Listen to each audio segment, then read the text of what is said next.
Do, do, do, do, do.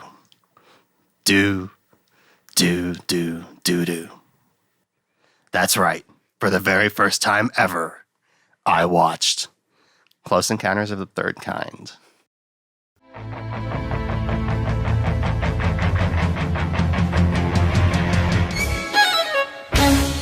What is up, everybody? Jake Baker here. I don't know why I keep saying that because I say it in my preamble.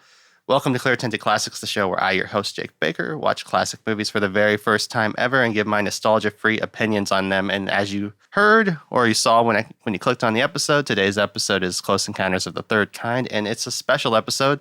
I hope I can stop saying that soon because I hope it just becomes sort of a norm. But today I have a guest, and today my guest is Christina. I didn't ask. I always do this. I forget to ask how you actually want to be introduced. So why don't you give the people your name yourself, however you want to be known as. Christina Connelly. Okay. It's fine. a.k.a. dangerbot. Sure, yeah. Great social media handle. Thanks for joining us today, Christina. Hello. Christina is the one that suggested this movie, but before we get into it, I was about to say something weird. Oh, no. I was going to say, let's get into Christina. Oh. That's not what I meant to say. Before we get into it, let's get to know Christina a little bit and her relationship with film. I warned her a little bit up top that we talk about this, but why don't you talk to us a little bit about your relationship with film, TV, just in general. First off, are you consider yourself a big movie buff, or how do movies factor into your life, really? I would consider myself to be a huge movie buff. I grew up watching lots and lots of movies with my mom. I was born in 1982, if that gives away my... and yeah, it does. That does very technically give away your age. But my mom and I just spent so much time watching movies together as a child and watching TV and movies. Like, I was raised by a television, basically. And it had a huge influence on me growing up. And specifically a huge fan of horror and sci-fi. Okay. So my mom and I just watched every horror and sci-fi you could have ever watched through the 80s and 90s together. So that's interesting to me because part of the genesis of almost this entire podcast is that my parents are not movie buffs. And that's why I missed out on so much growing up. So it's interesting to me to hear not only...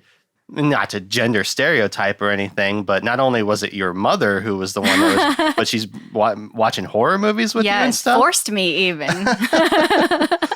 like for example, what sort of stuff? Oh my gosh. First favorite horror movie was probably The Exorcist. As far as horror flicks. And then the Poltergeist movies. She forced me to watch every single Halloween movie, every single Friday the 13th movie, every single episode, or every single, Nightmare Before Christmas, Nightmare on Elm Street. Freddy Krueger terrified me, and now he's just a total creep, and he's hilarious, and I love his sense of humor, and I'm just like, I'm Freddy. I'm not Freddy, but I am kind of Freddy. But I was so terrified of that man. It was weird. I thought you guys had something in common when you both got locked in a building and burned to death. I was like, oh, yeah. Moderna does wonders. But yeah, my mom... Seriously, when I felt like I just couldn't commit, my mom. I'm kind of curious. So, what age did you watch The Exorcist for the first time? God, I want to say that I couldn't have been more than second or third grade. Jesus Christ. Yeah, it terrified me. Nightmares for months. Thank you. Lots of therapy. Just kidding. Sadly, my nightmares. My version of that story is. My dad let me watch Child's Play when I was too young. Oh, that was a good one, too. So I was terrified of Chucky as a kid. Yes. And to this day, I still have a bit of a rough relationship with those movies. Oh, my God. I have a really funny story about Child's Play I'll have to tell you sometime. Okay. It's horrible. Well, okay. So I had a doll that talked, and I'm sure that lots of people that were into the whole doll thing back in the 80s and 90s had some sort of weird doll that could either like eat, talk, walk, grow hair, or poop. And I had this doll that could talk, and it had 2 sets of batteries that operated the audio and then the mechanical side of like for the mouth to move and the eyes to blink and everything. And we didn't realize there were 2 different sets of batteries. And we had been watching Child's Play, and later that night, and this was such a crazy coincidence, that doll started talking and totally, of course, freaked us out because the movie had us like so shook. And so my mom like took the batteries out of the doll and it kept talking. And then at that point, we threw the doll across the room and freaked the fuck out. And took us a while after like shaking this doll and turning it upside down and throwing it around that we realized that there was another set of batteries. That's really good. And then that doll spent the rest of its lifespan underneath a pile of clothes and pillows at the bottom of my closet. That's pretty terrifying. Yeah. Yeah, I mean, it's kind of sad because I did spoil before I started doing this podcast. I was very ignorant of horror movies. I literally, like, it's sad, but when I was a kid, the Child's Play movie terrified me so much that I think I just stayed away from horror movies for forever. Yeah. And I finally came around to I have seen all of the Friday the 13th movies. Mm-hmm. I've seen the first handful of the Halloween movies. Sorry, I find it really fun. Because as far as like the Friday the 13th movies go and the Halloween movies go, to hear that your mother made you sit through all of those is kind of fascinating to me. Because like I have a soft spot for the Friday the 13th movies, but like a lot of them are kind of not good. And a lot of the Halloween movies are super not good. Yeah. Like the first. I'm offended. I'm just kidding. Yeah, you did arch a brow at me like, what the fuck did you just say? What? We about to fight. Ironically, the Nightmare movies are the ones that I'm even up to 4. Those stay pretty interesting. Yeah. Some would say that 3 is maybe the best one, or 4. I can never remember which. Yeah. I love the first Halloween and the first Nightmare and the first Friday just because I love low budget filmmaking. Yes. And so there's a lot to love about the first, but it is funny because like you were talking about like, oh, Freddy, he's like such a jokester or whatever, but he's really not in the first Nightmare. Right. He just was kind of scary, and then like by 3 he was just like, what's up, bitch? Yeah, he had a lot of great one-liners. Like TV will rot your brain. Yeah. And like just pull people into the TV. Like that's what things. The first one was terrifying though. Just the concept that you could die in your sleep dreaming. Oh yeah, because it was based off something that was like technically kind of real. Yeah. There's like a bunch of Asian men that were like having sleep paralysis and dying. And then the special effects in that movie were really cool at the time too. For the like time, him like coming out of the wall and the glove up through the bathtub. The upside down on the ceiling. Yeah. Blood everywhere. The cast was great. Yeah, Johnny Depp. That was funny about those first ones because I think it's Kevin Bacon's in the first Friday the 13th movie. Yeah. Johnny Depp's in the first Nightmare movie. It's you kind of gotta wild. have that big name. Jamie Lee Curtis. Well, they weren't big names at the time. I guess so. Yeah, no, you're right. Jamie Lee Curtis in the first Halloween. Like, these were people that were just, they're iconic now, but it's kind of funny to go back and see them as like little babies, getting beat up. Getting maimed. Johnny Depp's the one that turns into a blood, or no, he gets clamped in the bed. He does. Yeah. What about sci-fi? You said you like sci-fi as well. And surprisingly, well, for, I guess, I don't know, like for doing this today with you, sci-fi was, I guess Spielberg was probably one of the biggest sci-fi influences that I had like growing up. Sure. So it's hard for me to remove myself from any nostalgia sort of when I think about. That's what the premise of the show was born out of, this idea that there's so many movies that I love because like Dumb and Dumber is a great example. Like is Dumb and Dumber a great movie? I think you could argue either way, but I love it to death. I can quote it literally the entire movie front to back. Like me and my sister used to have like a running gag where we'd do like the bit when they're in the apartment. And he's just like, I want to go someplace where I know somebody who can plug us into the social pipeline. No, Lloyd, no. I say we stay here, keep working on the worm farm. Like I could do the whole thing. Oh my God. But I love the movie because I've seen it so many times. So the idea is I watch these movies for the first time and with no nostalgia attached to them. Like that's the joke. I don't even know if I've ever explained the title of the show. It's called Clear Tinted Classics. I think I have, but it's a play on the rose-tinted glasses. Okay. Yeah. Phrase. I don't know why I was having trouble finding the word phrase.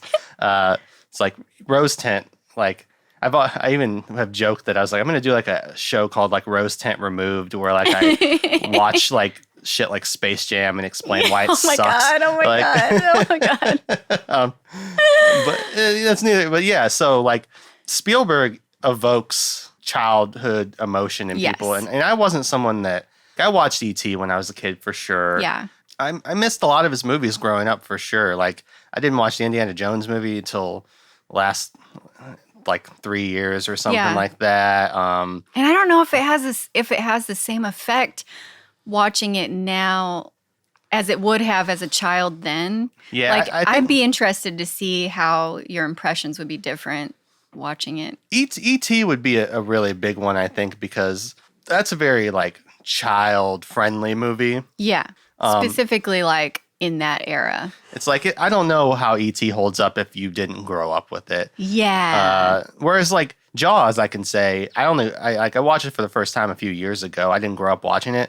Absolutely holds up. It's awesome. A fantastic movie. Even with the animatronic. Well, yeah, but like shark. Yeah, classically because it was acting up so much, they didn't show much of it. And turns out, hey, that was actually a great idea. That's how you build suspense. Like, and that movie's fascinating. I'd love to do it for the show sometime where maybe the guest hasn't seen it. Because like I love that movie. Yeah, it's so good. And Jurassic Park is great. Yes, he's good at. There's no one quite like him I feel bad because, and I feel like I'm repeating a lot of the same things since I just did an episode on Minority Report. It's like there's no one quite as adept at juggling big blockbuster spectacle, which he basically invented the blockbuster with Jaws. Right. But still making it feel very human and finding those little moments. Like I really think Jaws and Jurassic Park, I say this sometimes, it's like some movies are considered amazing and well-loved for a reason. It's because they just are that good. Yeah. And Jaws is that good. Yeah. Jurassic Park is that good. And this movie is interesting, and we'll get into it. But Indiana Jones is that good, and he's really good at like blending special effects and real effects and stuff like that. And a lot of his stuff ages really well. Well,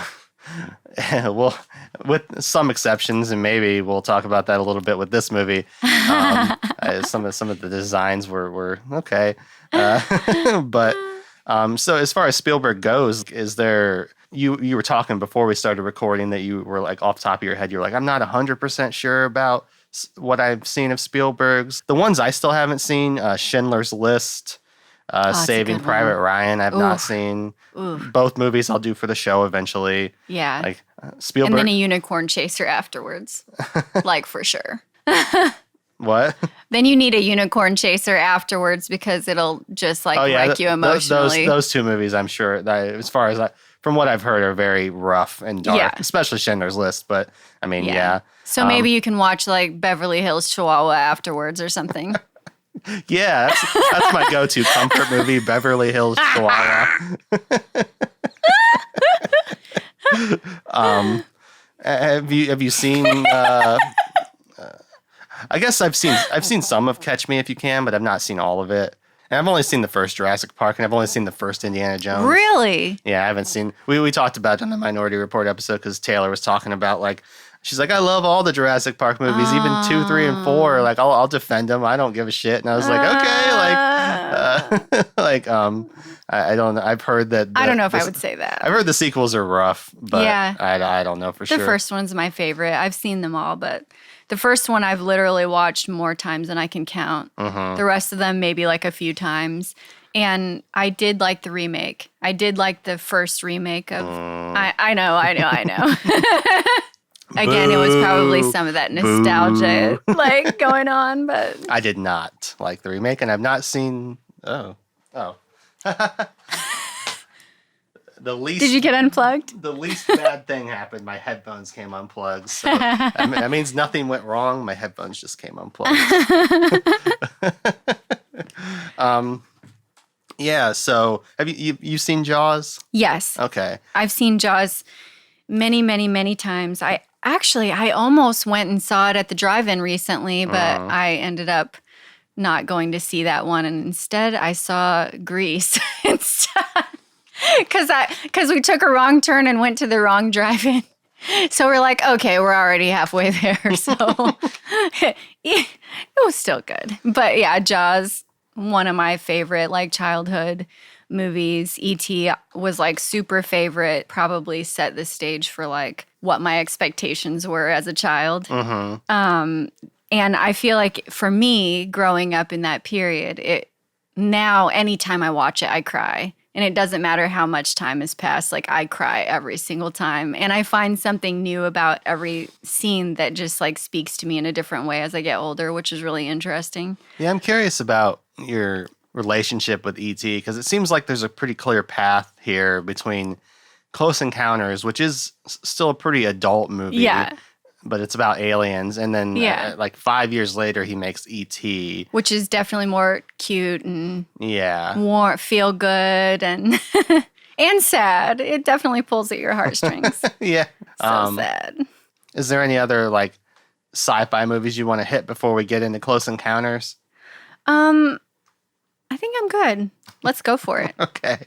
So, real quick, I'll give a summary of Close Encounters in case, for some reason, I always say this, if you're listening to this episode and you've never seen the movie before, but you want to keep up, maybe you're just a huge dangerbot fan and you just got to consume all the content that she's a part of, and you don't feel like watching this over 2 hours long movie. I'll give you a really brief rundown of what happens in the movie.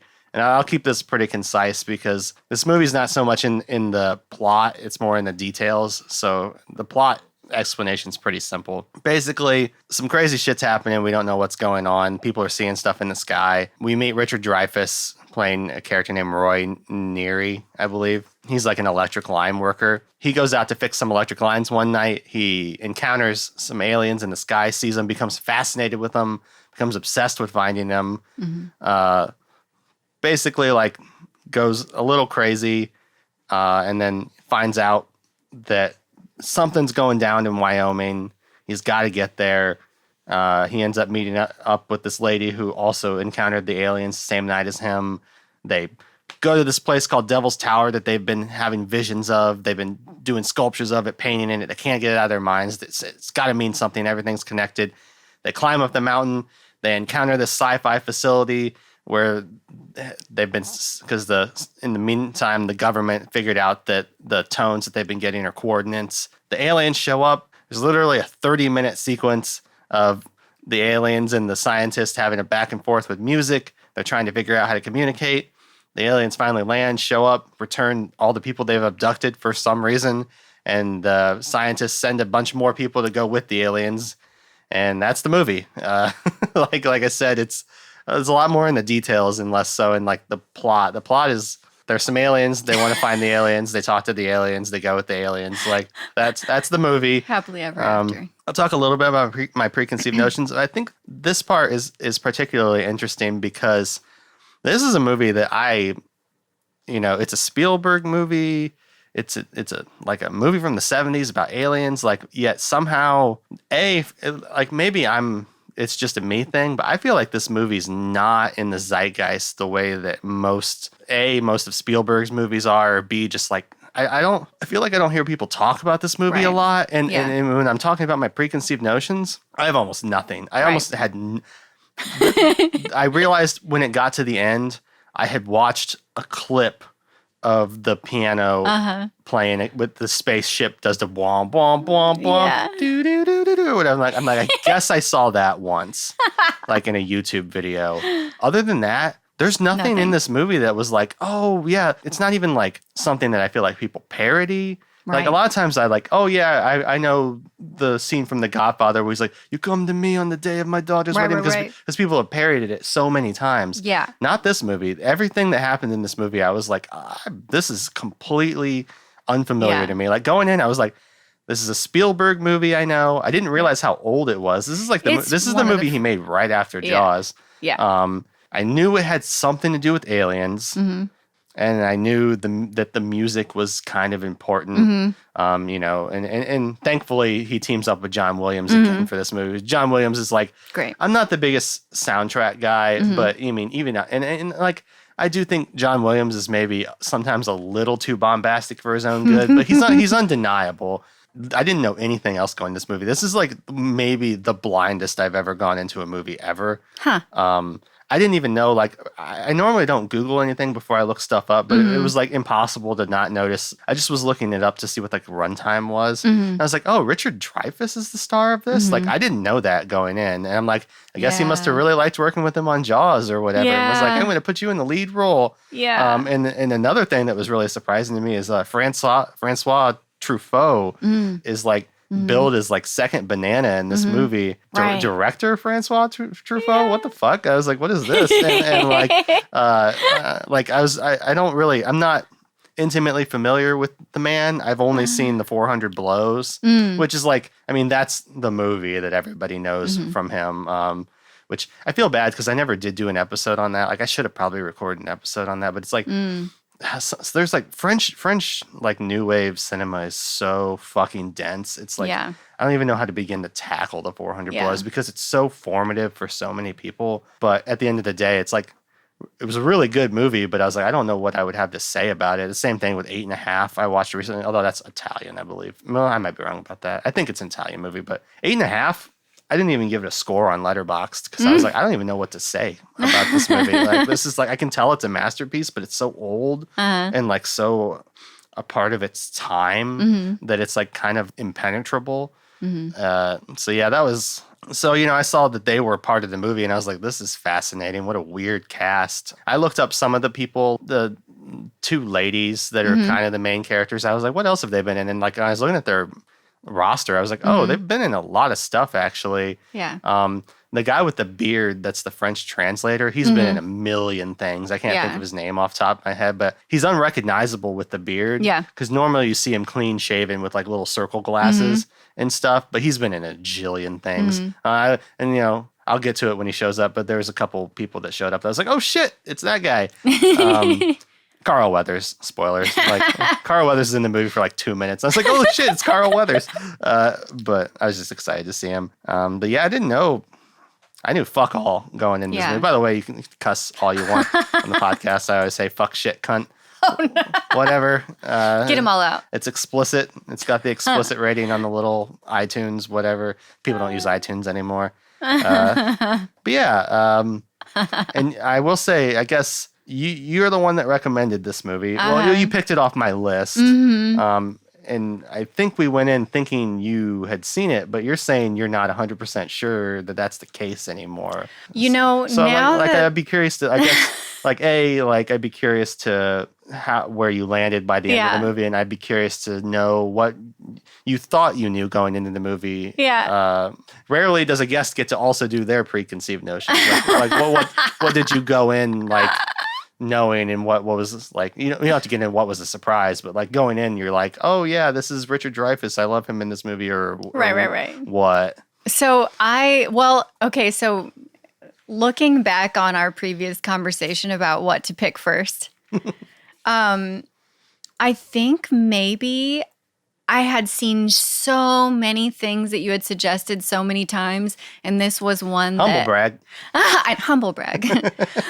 I felt a little bit like a loser, like, what am I doing with my life? But this movie, I was like... No cinema shaming around here. I was like, I'm not sure if I had seen this as many times. I felt like maybe I'd seen it, and then I realized that I had seen many movies like this one with almost identical titles and same subject matter, not at all the same at all.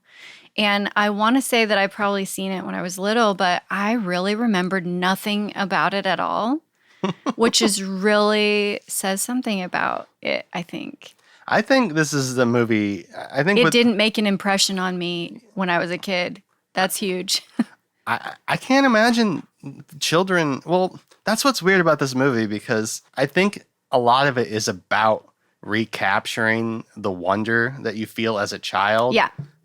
Yet at the same time, I don't think this movie is very child friendly. If you were a child watching this movie, there's so many scenes that would seem so boring. Right. Well, there's like, oh my gosh, there's like a 10-minute scene of a truck going by. And I'm like, really? Really? Crickets. Crickets. We don't have the attention span for this sort of thing nowadays. No, definitely not. Even adults, I think, would find this movie painfully slow. Yeah. I don't, because I do love movies that take their time to breathe and are a little bit more thoughtful. For sure.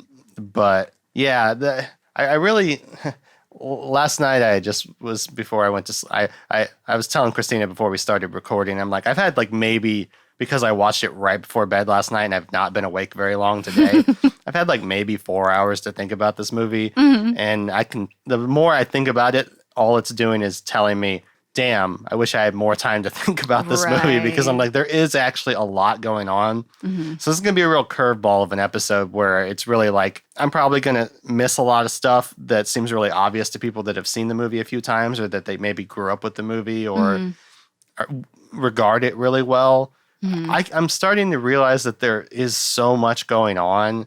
And this is definitely the kind of movie that begs being rewatched when you figure out where it's going and what it's trying to say. Yeah.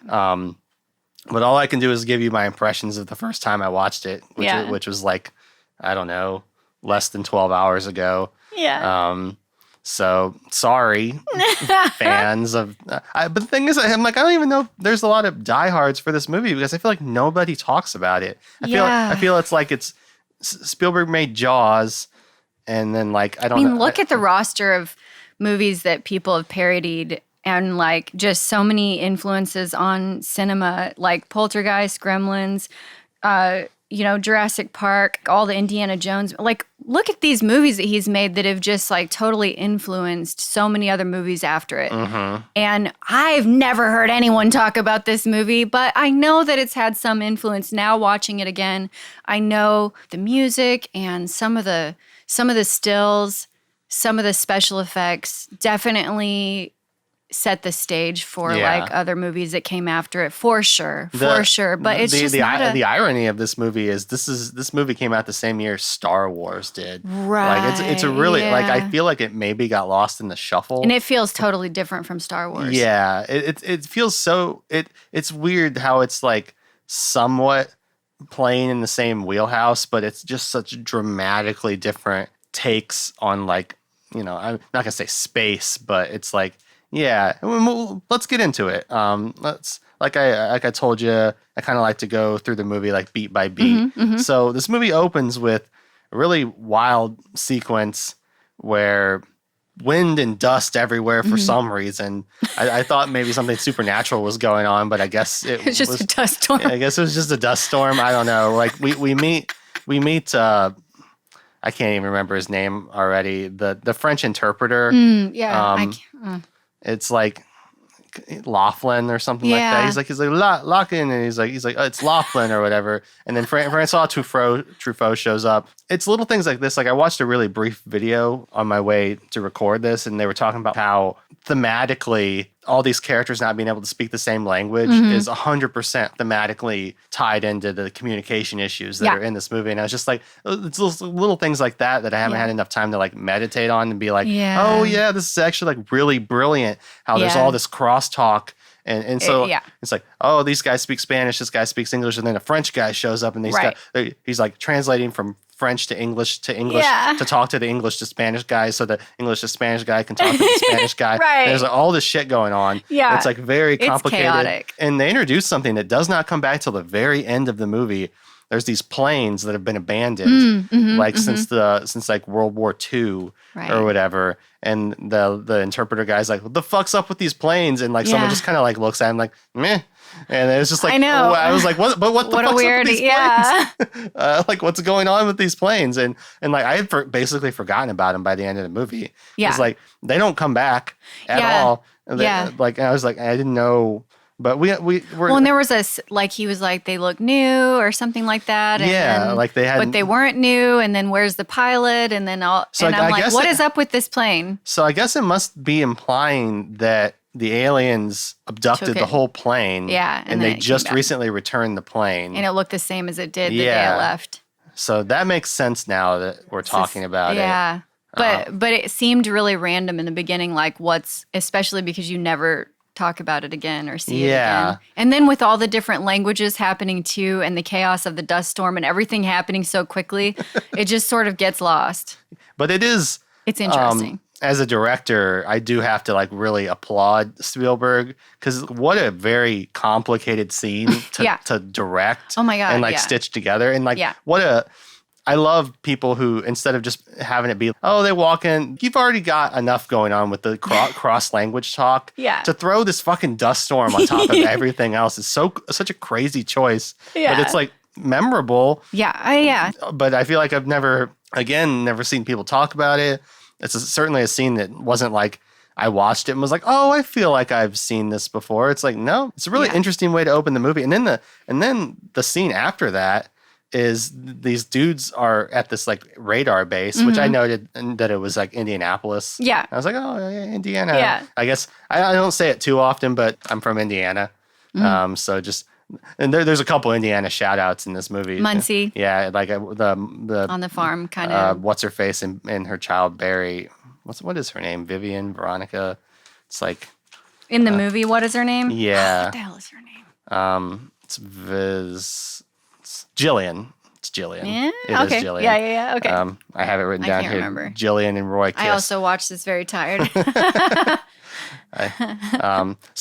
Sometimes I call the characters just by their actor names, but unfortunately the two female leads aren't actors that I'm super familiar with. Same. So it's like I'm like wife and other lady. Yeah, I'll probably call the characters by their character names for the purposes of this. So that's good. Just for up front, Roy is Richard Dreyfuss. Ronnie is his wife. Jillian is the lady whose son gets abducted. And Barry is the son. Yeah. Lacombe is Francois Truffaut. And Laughlin is the French interpreter. And I think those are the main characters that you have to worry about. There's a ton of other characters, but they don't factor in that heavily. Right. So those are our main guys. I really like this scene though with the radar thing, and I love the main guy who's talking. He's got an excellent voice. Like I meant to look him up because like he's got to be a voice actor or something. I had the same thought. Great voice. I was like, this guy's awesome. Like I could just listen to him talk for like. And I felt like I heard his voice before. I know. Like, I was really like, familiar. I feel. But it's a really great scene where you realize, even though I'd never seen the movie, I was like, okay, so some alien shit is happening for sure, but they're not cutting in between. Right. Like it's just this, and you're hearing it through the audio. Yeah. And he's like, there's something above me. Okay, now it's below me. Okay, now it's turning around. Something fucky's happening. I don't know. They don't say it like that, but and it's like, oh, it just flew right by me. And then there's like this pause, and they're like, do you want to report a UFO? And love it. It's so funny to me because I think for us as a culture, UFO is so synonymous with aliens now. Right. We forget that UFO it's literally just anything means unidentified. Yeah, unidentified flying object. Yeah. And so when I heard UFO, I was like, oh, aliens. I was like, well, no, technically, like maybe not. Like I'm sure the Air Force has to report UFOs all the time. Yeah. But I wasn't 100% sure what they were trying to say with this because it's like, do you want to report a UFO? And the guy's just like, no, I don't. And I was like, but why? But you can't identify it. You don't know what it is. Yeah, you literally almost just got crashed into something. And it's like, why don't you want to report it? They were very like, I wasn't sure what was going on there. And it's a fun little setup. But once again, we never return to it. Yeah. I don't think we see any of these. I think it's just setting the stage, trying to build up suspense of. And so from there, we go to Muncie, which is a great scene. I absolutely love this. And I did note, like, normally I'm just like keeping track of like just the scenes, but sometimes I'll pick out stuff that's specific. And so you got to talk about the cymbal crashing monkey. Yes, because I'm like, it was very Poltergeist, that situation. Well, I was like, yeah, and I believe Poltergeist was 81, so it came after this movie. So I like, there's definitely moments in this movie that I'm like, you're like, I guess I should say this. I've never seen Poltergeist. Oh, shut the front door. Oh man. But I am. Oh man. I am aware of some of the stuff that happens in that movie, like stuff flying around and shit. So and basically the whole movie. I know Spielberg had a heavy hand in that movie too. It's technically, I believe, Tobe Hooper directed it, but I believe Spielberg like sort of backseat directed that movie. Kind of infamously. Yeah. Tobe Hooper, Texas Chainsaw Massacre. Yes. Director. I think his name's Tobe Hooper. I could be completely wrong. I might be confusing him with the guy that directed Cats. I think that guy's name's Hooper too. I'm not 100% sure. Hooper. Okay. Tobe Hooper. Yeah. And the story is Spielberg, but the director is Hooper. Yeah. There's and screenplay Spielberg. There's a lot of like behind the scenes stuff Producer, that says Spielberg was like very heavily involved. He was very involved. But I'm like, this fucking cymbal crashing monkey. I know. Like, again. I'm like, just my ignorance of movie knowledge. I'm like, is this the first instance of this monkey being featured so prominently? Because it's a classic. It is a classic, like iconic image. And I wonder if this was the first time. That's what I'm wondering. I'm like, is the cymbal crashing monkey from something else, and he's paying homage to it, or is this the movie where that everyone else, up to it, like Aladdin? Yes. Like think about like when Abu is the name of the monkey. Yeah. He gets turned into a little cymbal crashing monkey. I know. Like, and what a terrifying childhood toy to have. Like, oh my God, can you imagine in the middle of the night that thing like? And this is like 77. Or like Puppet Master. Is there a clapping monkey in Puppet Master? I couldn't tell you. Probably. Terrifying. Puppets are terrifying. They are. Go away, Jeff Dunham. No bueno. Don't know. I'm firing random shots at Jeff Dunham. But, get him. But like all his cars start driving around, all the shit starts happening. I'm so used to electronic stuff these days that I was like, oh yeah, these cars probably move. But then the cars start really moving like in a specific ways. It's like, okay, something really fucky is going on. The kid is so creepy. The kid is, what is wrong with you? That kid. Not to insult a child. Oh, I'm insulting. But like, I'm just kidding. Definitely not your classic cute Spielberg child. Well, just not turned off by any of this happening. Like not. I mean, he doesn't know what's going on, but like, I would be so scared. Oh my God. He was pumped. Yeah, he runs outside. And the mom, she sees him outside, and she's just like, Barry, what are you doing? I'm like, you're 5 years. Is outside. What are you doing? Your 5-year-old is. And then he runs off, and she just doesn't scream after him, or she just like Barry. Eventually, you like see her like wandering through the woods trying to find her fucking child. You would have heard me screaming. Get your ass inside! What the fuck are you doing? Barry runs off. I know, he does. And we cut away from this scene, I was like, oh shit, what the fuck? I know. Because I didn't know. So we've had 3 back-to-back scenes where we still haven't met our lead character. Yeah. And so when these characters got introduced, I really didn't think too much of them. I was kind of surprised that they kept factoring back into the movie, because I thought this was just going to be another like family farmhouse just to kind of set up the alien stuff. But these characters do end up mattering. But now we finally meet Richard Dreyfuss, Roy Neary, I believe, and his family. And, another thing, I've thought about it and I've since come to realize this movie has a lot of very chaotic scenes. Yeah. And this is one of them where every scene that takes place at Roy's house, his children are all just going nuts. Chaos. Like, I also could not pin down how many children he had, because sometimes it seems like he has 4. Yeah. But then like later when she like gets them all in the car, there's only 3. But there was 4 of them when they were sneaking up on him while he was shaving. or like when he was brushing his teeth, there was definitely 4 children. I think it was like a neighbor boy. That it must like have been, but it's like neighbor. so like confusing and unexplained. I know, like, where's your other kid? It's like I definitely like just talking about the chaos of their house. Just even the set was chaotic. Like, just shit everywhere. And like a train set kind of thing, like in the middle of the living room where the TV is, and like there's no walking around room. Like, it's so. I did have. Is it their basement or like? You know, because a lot of families back then had like their TV room in the basement with their train set and their toys. And so that way upstairs could be like the clean sitting room. Yeah, we don't get like a full. But then there's a window that looks outside. So I'm like, well, why do you have your house set up this way? Like, crazy. This movie's trying really hard to set up a lot really quickly because we don't spend a lot of time actually developing or at least establishing Roy's character. Right. So they're trying really hard to just hit you with, he's got a train set. He's got like a childlike thing going on. He's got these kids. His house is chaotic. He's talking to them about stuff. I had a real Matrix moment where I had been at city council that night and the meeting had run really long. And the council president said, we've been talking about electric works for 3 hours now. You could have already watched an episode of the 10 Commandments or whatever. and so I start watching this movie and then they go, all right, you're watching 10 Commandments. What's that, like 4 hours long? I was like, what the fuck? I was like, I never even like heard of the 10 Commandments, never even thought about it. And all of a sudden it's been referenced twice in like the last like 5 hours. I was like, what the fuck? Like, it's like a real like, you ever have those moments where you and I know that psychologically you're only noting it because it's not something if I had watched Close Encounters and it hadn't been mentioned before, I wouldn't even noted that they said 10 Commandments. Yeah. But because they did, I'm like, whoa, Parallels. what's going on here? The same thing happened with, I'm about to do an episode on A Woman Under the Influence, and I just watched I'm Thinking of Ending Things, Charlie Kaufman's new movie, and there's an extended sequence about a woman under the influence. And I was like, what the fuck is going on? Everything's connected, man. Yeah, it's all a simulation. Yeah. We're simulated people bringing the simulated podcast on your simulated computers. You can listen to us simulatedly think thoughts about Close Encounters of the Third Kind.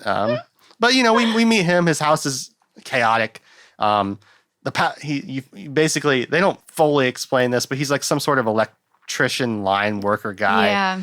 He gets a call in the middle of the night, which it seems to insinuate that it is like 2:00 in the morning, but all his children are still awake for some reason. Their kids are unruly and they have no parenting skills at all. Like, I mean, it just further speaks to the fact that there's complete chaos happening. Yeah. Like, the kid in the background, like, beating up the doll and no one even notices. He's, like, hitting that doll repeatedly over that, like, playpen, like, trying to behead it and break its limbs off. It's super, like, aggressive and nobody cares. And they're just talking louder to talk over the sound of their kid bashing this doll's head in. And I'm like, why are you not telling this kid to stop?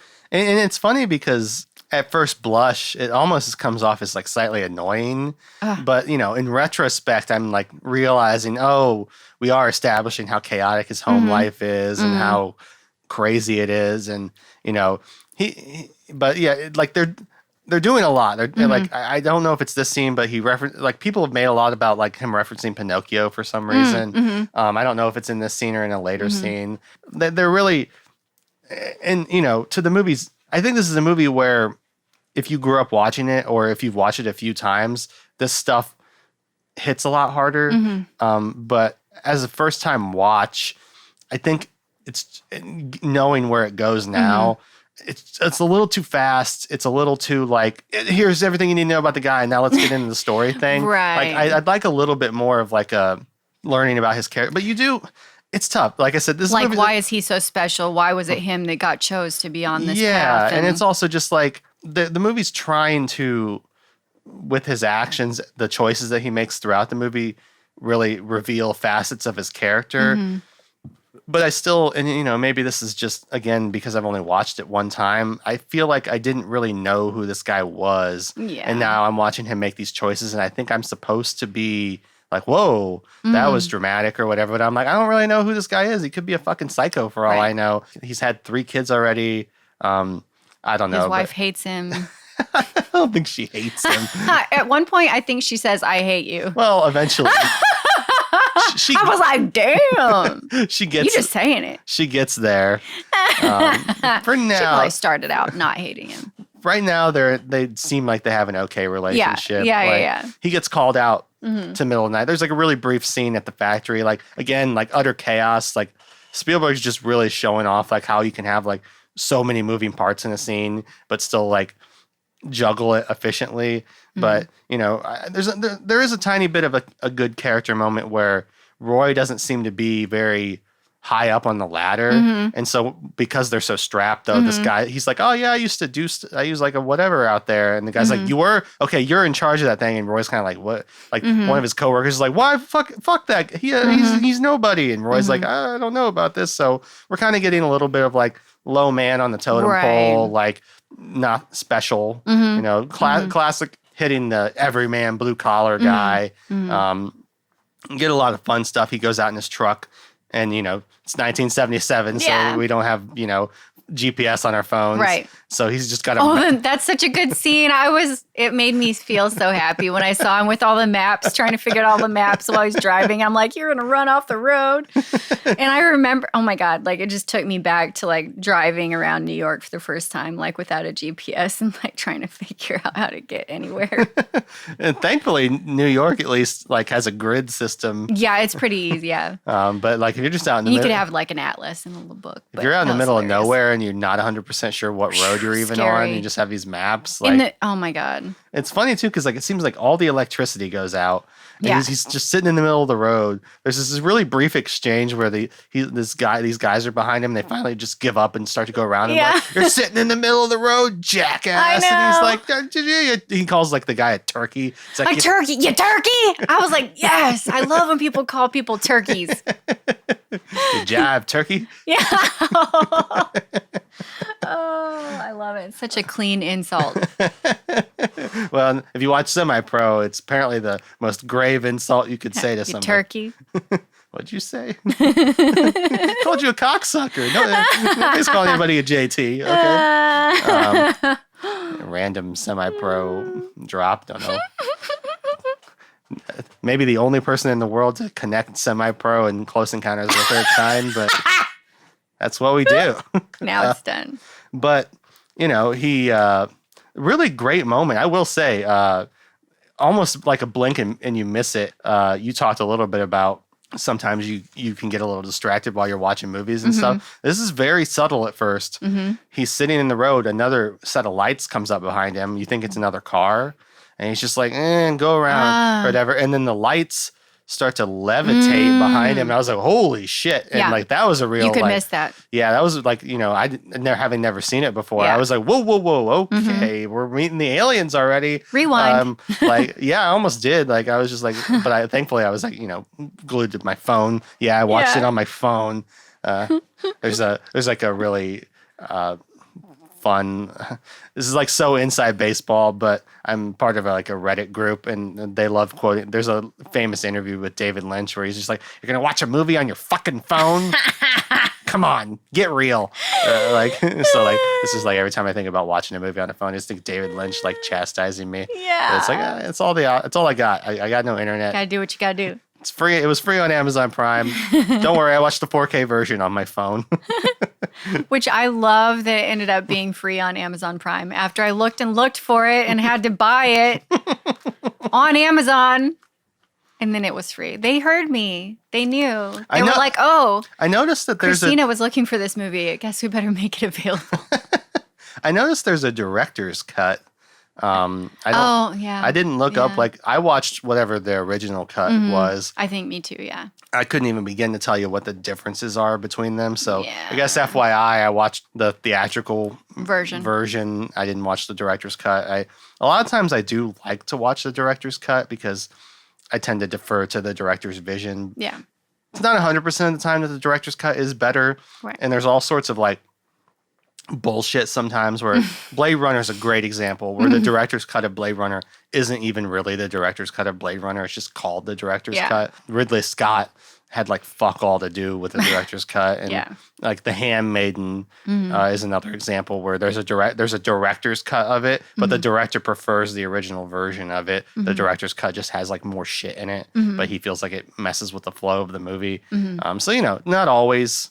I mean, like I said, but you know, like a great example is like Leon the Professional. I would, if anybody was going to watch that movie, I'd say watch the director's cut of Leon the Professional. Don't watch The Professional, the American version, because they cut so much shit out. Yeah, because they're like, oh, what 12-year-olds doing anything sexual? No, like, which is like I understand the hesitance, but. Not trying to defend that aspect of it, but there's some very important scenes that you miss. Yeah. Right. In that trying movie. To clean it up. Yeah. So, so this is his encounter. First encounter. Yeah. Third Kind never factors into this movie at any point. Like someone finally drops the "Have you had a close encounter?" like late in the movie. Don't know where the third kind comes from. I don't know if that's like what's the second kind? Yeah, I know, right? Like I don't know what this is in reference to. Like I guess I should have looked like up what it means. Like maybe it was like a phrase back then that meant like we know now because this movie like I feel like established like if you think of third kind you think of aliens now. But I'm like, was that a thing? I don't understand. Like, isn't there an alien movie too that says fourth kind? I think so. Like, and I was like, what is? There's probably like so many like asylum ripoffs of this movie. I don't know what third kind means. Yeah, let's look it up. Yeah, we can. Let's look up what third kind means. We do have that technology. But speaking of, while you look that up, I'll just say, so the alien like goes over the top of his truck, shoots this beam down on him, and all the shit in his truck just starts going haywire. Really awesome, great like practical effects of shit just exploding. Glove box blows open, radio and the dials are going crazy. His fuel goes from empty to full, which I was like, why are you out in the middle of the road with no fuel? But I know it was just the dial going crazy, but I was like, what the hell? But it just like, and it's really tense too, because you know you're not sure what's going on. He's not sure what's going on. It's all the mailboxes on the side are just going nuts. Like for some reason, like these. Oh, I figured it out. Okay, let's hear it. So when an encounter is with visible occupants inside the UFO, it's the third kind. And the fourth kind involves the person being taken and experimented on inside an alien craft. Okay. So the third kind is nobody's getting cut open. Or probed. Or made out with. Yeah. It's just like the initial. Third kind's no kinky shit. Yeah, but what's the second kind? I don't know. Like, just like, I'm thinking about aliens. Maybe it's if you just see something in the sky. Ah, yeah. Because the third kind says you saw the peeps or... Oh, yeah. Mm-hmm. Okay, interesting. Yeah, interesting. That's weird because I guess at the end of the movie they do... But they go from third kind to fourth kind. To fourth kind, yeah. Yeah, like there's his encounter, this encounter in the truck would not, I think, be classified as third kind. It'd be like the second kind. Yeah, he just sees the craft. First kind. Which I do love this touch, and you don't figure it out till later, but because the alien lights are so, I don't know, bright or whatever, they sunburn people. Yeah. It's like this running theme of people being sunburned by looking at them. The alien like lights shooting on them or whatever. And it's funny because like, I think it's like heavily implied that the aliens like are the cause of this power outage. Their craft seems to just fuck with everything though. Yeah. Because the mailboxes aren't electrical and the railroad sign isn't electrical, but it's just wobbling back and forth. Like I don't know if there's just some sort of magnetic. It's maybe implying something magnetic is going on. And that, so like it does seem to affect metal and like electric frequencies and stuff like that. But maybe there are some vibrations coming off of it too. Yeah, like maybe there's like some gravity something or another. Right. You know, they don't explain how the alien crafts work, and that's fine. I'm not looking for a breakdown of that. Because that monkey is probably not electric either. It's probably just like a stuffed toy that you push its arms together and make it clap. So, not sure. And, the world may never know. Yeah. I certainly... Till we get abducted. Oh, you haven't been abducted yet? I was going to say, I had a fourth kind last week, I think. I don't think anybody wants me. Send her back. Things take a really sad turn. But he's enthralled by this, and he chases after. Yeah. He's like a tornado chaser. Yeah, pretty much. He wants to know what the fuck just happened instead of being scared. He chases after it. Yeah. He's going around this bend. He almost hits fucking Barry. Does, yeah. Barry's and he almost flew over some rails. Yeah. Yeah. The stupid kid standing in the middle of the fucking road. And also there's and mom is doing whatever. She's looking around. She comes up at that moment and tackles Barry out of the road. Right. So kudos to her. But no kudos to the fucking rednecks that were sitting watching right there. Barry. Watching the child stand in the middle of the road doing nothing. Yeah. He pulls over to the side, almost crashes. He gets out. This is where Roy essentially meets Jillian. Yeah. And then love at first sight. Pretty much. There's a scene later that I want to talk a little bit more about them on the second time they meet. But some police come flying around the corner. Right. They're chasing after the UFOs too.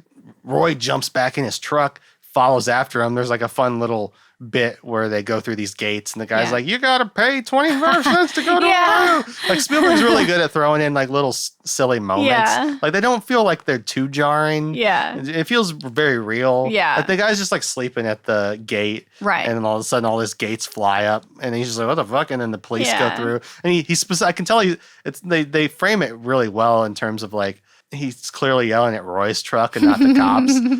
But I guess it should be said, since we haven't really said, and it goes without saying, but, we've already been hit with tons of really great John Williams music already.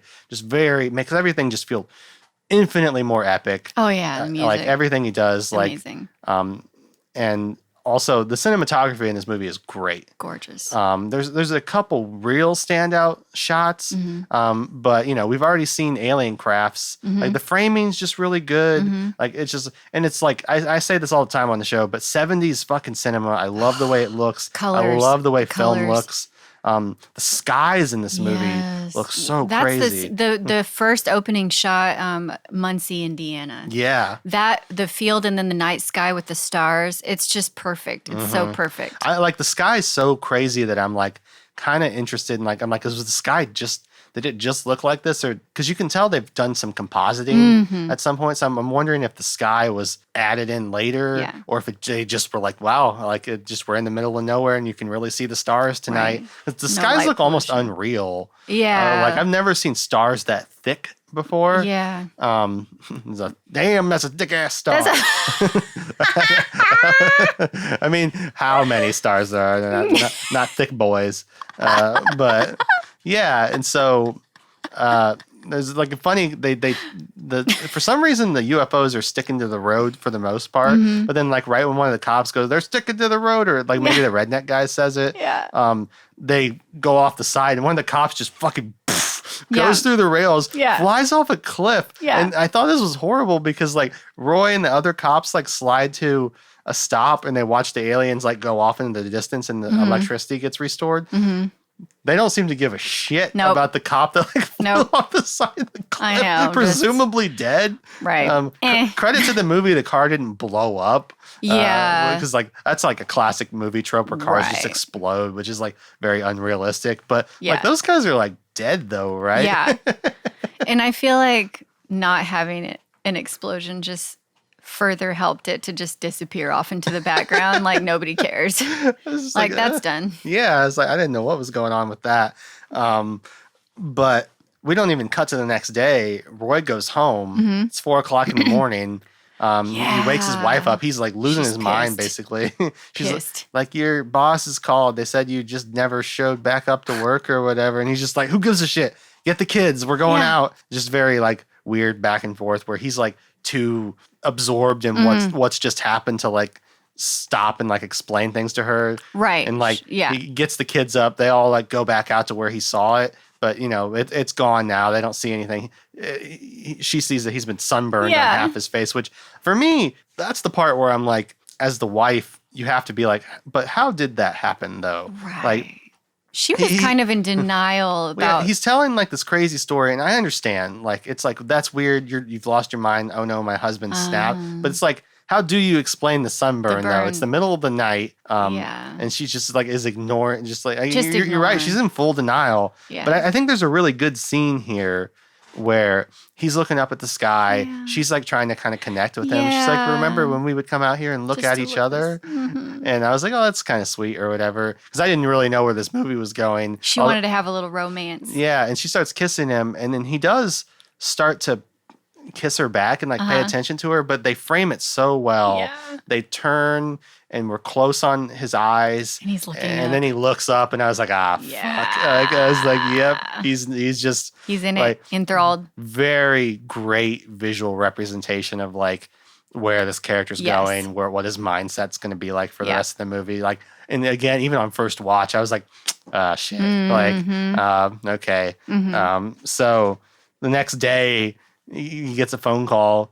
I thought this was really harsh. His wife gets a call. She's like, "They didn't want to talk to you. Yeah. You're fired." I was like, "Holy shit!" Yeah. Like, I'm like, I know he like kind of disappeared last night, but just like he fucks up once, and they didn't even want to talk to him. Just you're done. Told his wife, Like that almost felt a little bit like convenient for the rest of the movie, where it's like, we don't want to have him dealing with his job for the rest of this movie, so fuck it, he's fired. Yeah. But I was like, maybe things were just that harsh, or maybe I don't know. He really did just run.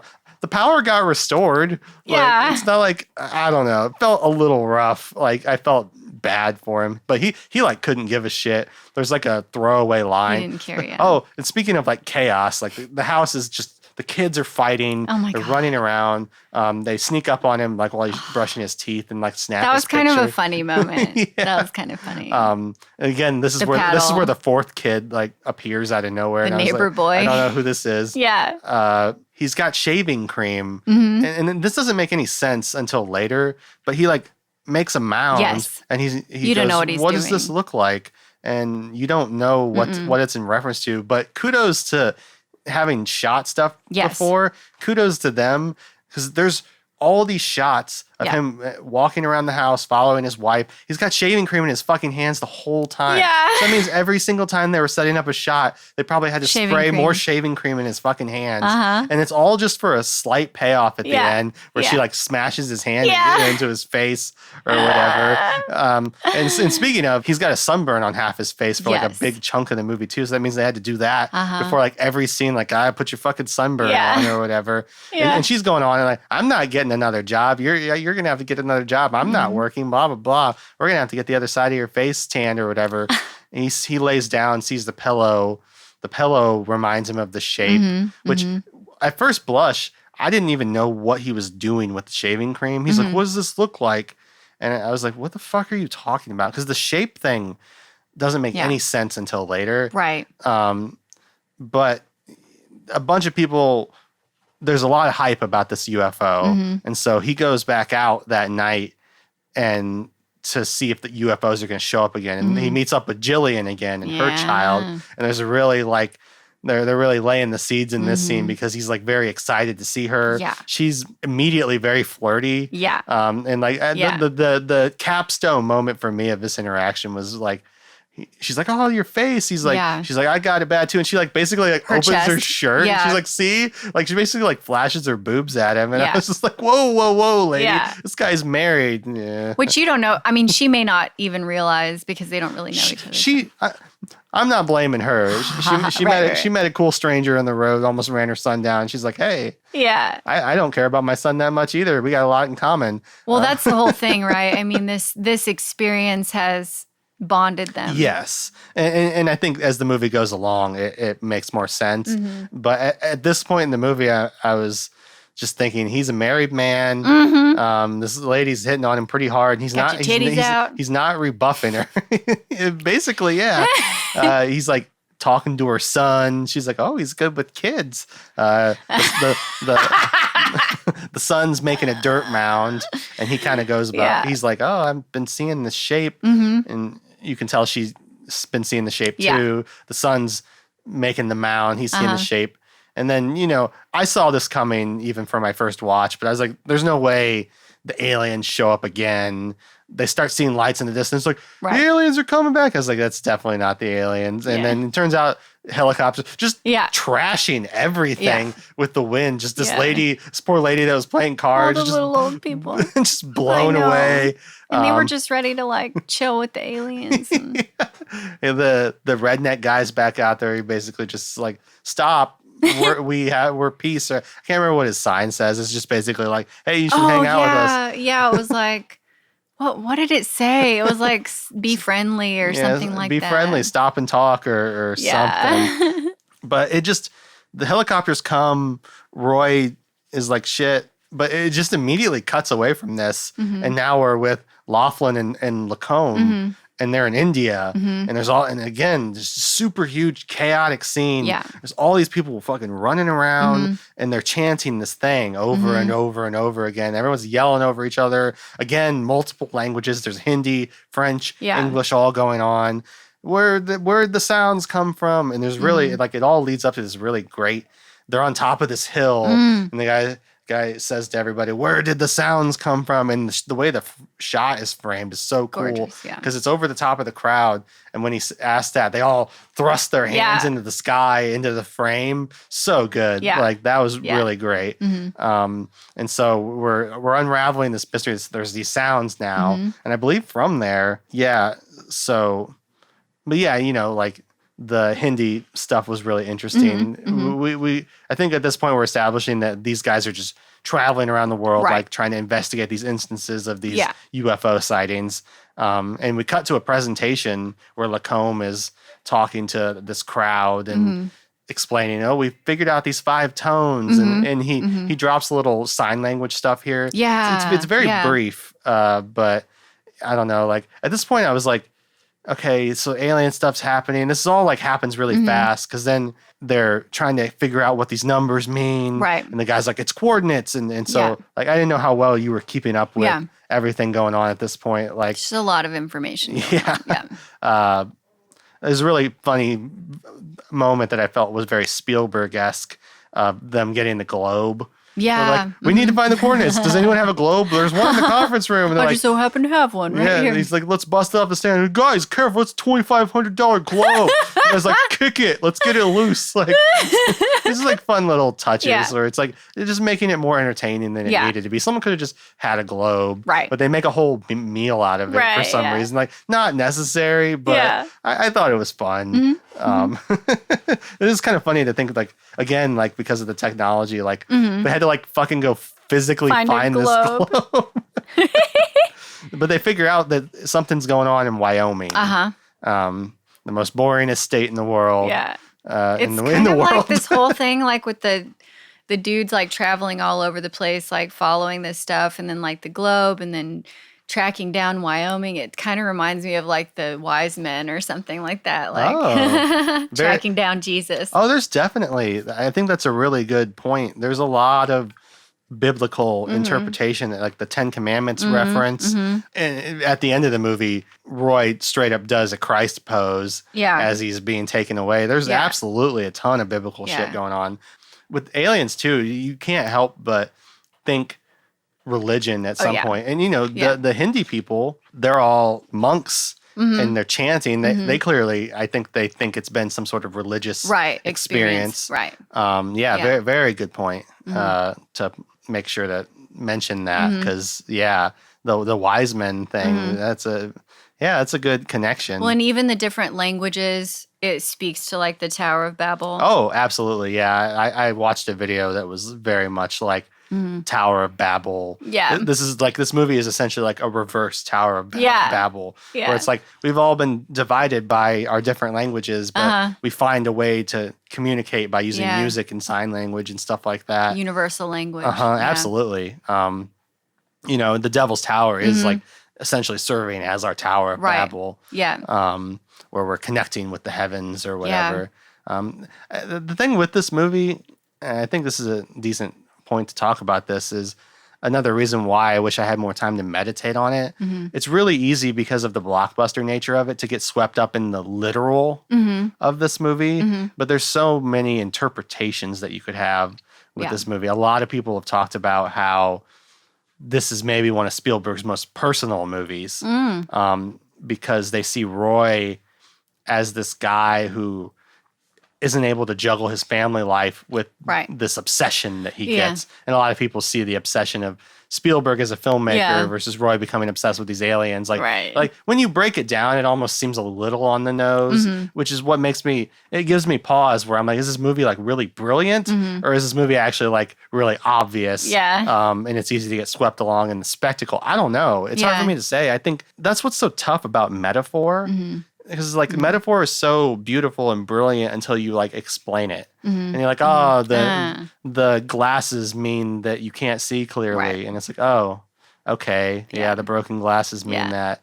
Yep, pretty obvious now that you mention it, but like, there's always a brief moment where you realize what something means, and you're like, oh, that's genius, and then that feeling just kind of fades away. I mean, even going along with that, like, this concept of like sort of just letting everything else fall away and following this thing that you're fascinated by and passionately fascinated and you just keep chasing this thing and everything else falls away and then even your wife falls away and then you find yourself, blending with someone who's on your same path, who shares your passion. And so it's like very much like that same sort of feel. Yeah.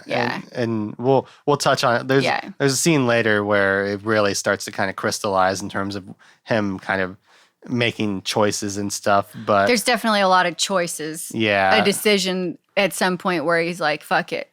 Like, I'm following this thing. It's almost not even, it plays it almost like it's not even a choice. It's just that he just can't let it go. He keeps saying, I know it means something. I know it means something. Why do I know all this? And I think what's nice about framing the story, not make it like, you could totally make the same story about a guy who was a director who becomes so obsessed with making this movie that he leaves his family by the wayside. By making it more specific, it's aliens and all this stuff. It allows you to kind of put yourself in this character's shoes. I think everyone can identify with Roy in the aspect of wanting to feel special, wanting to feel like you're part of something and you matter. And now he's been chosen. Yeah. And for me, it's like, it's not even so much that he was chosen. It's because the movie does a good job of like implying that a lot of people have had this encounter and a lot of people are having, but he's one of the only people that has the follow through. But that's another aspect where I start to get kind of conflicted where I'm like, is this really smart or is this Spielberg kind of wanking off a little bit where he's saying like, only I have the real follow through to see this to the end and ascend to the heavens with the aliens and shit. Like, I don't know how much of this is a self-insert type thing. And the fact that everything like kind of works out for Roy is almost like detrimental to me. Like I like a little bit of self-deprecation. I like a little bit of challenge and stuff. Like a lot of stuff just kind of works out for him if you don't count him like absolutely shattering his family. But it is like what happens to him is uniquely special, but it's also because he was at the right place at the right time. Like, you know what I mean? And had he not just been there, then and I think it is implying that it's trying to set up his like childlike wonder at the beginning of the movie. Like I said, it tries to do it so quickly. It's almost easy to miss. I think it's also implying that because he's open to this experience, that he's also why he's able to receive it. Like if you're closed off, like say his wife, then you're not going to be pulled in the way that he was. But speaking of, we get what feels like should be a really iconic scene. Like while it was happening, I was thinking, surely I've seen this before, but it all felt very new to me. We go back to Jillian and Barry, and this really scary scene happens where the aliens are outside the house. Lights are shining in through everything. She's trying to shut everything down. Oh my God. And the kitchen appliances everything's are going nuts. haywire. and it's terrifying. It is really terrifying, really and well she's done screaming horror in the background. horror And, yeah. shit. And the kid is he's just like, oh, Creepily friends, like, oh, you can come in through the come door. in, come in. through the door. And then like another nod to her being a dog shit parent. Her kid just starts fucking climbing through the dog door. Yeah, what the hell? And I said dog shit. I said I can tell sometimes I subconsciously do things that I wish I hadn't done. It's like I said dog shit because I knew I was going to say dog door eventually. And like I get it. She's terrified out of her mind. It's hard to keep track of your and stupid now Barry's child. crawling out the door. But I will say her effort to grab him and pull him back in seemed like kind of weak. I know. I was like, yeah, you barely have like one hand on this kid. Like, and he's gone. She's like, no, Barry, don't go. I feel bad. I don't like to diss actors because acting is so fucking hard. And Lord knows I couldn't do it any better. But I think she could have amped up her terror just a little bit. Yeah. She's maybe like playing it more shocked. Yeah. But Barry gets abducted straight up. Yeah. He's gone. And I was like, holy shit. And then like the lights disappear. Yeah. I guess they wanted Barry. Yeah. He's gone. And it just cuts to Jillian has clearly reported her son's abduction. Right. It seems like some time has passed because they don't seem to have their sunburns anymore. Yeah. I mean, I know sunburns fade pretty quickly, but that's pretty quick. Yeah, so I'm not sure. And it would have taken her some time to get a hold of the news, say her son was abducted. Yeah. People are kind of practically making fun of her a little bit, like, "Oh, lady, your son."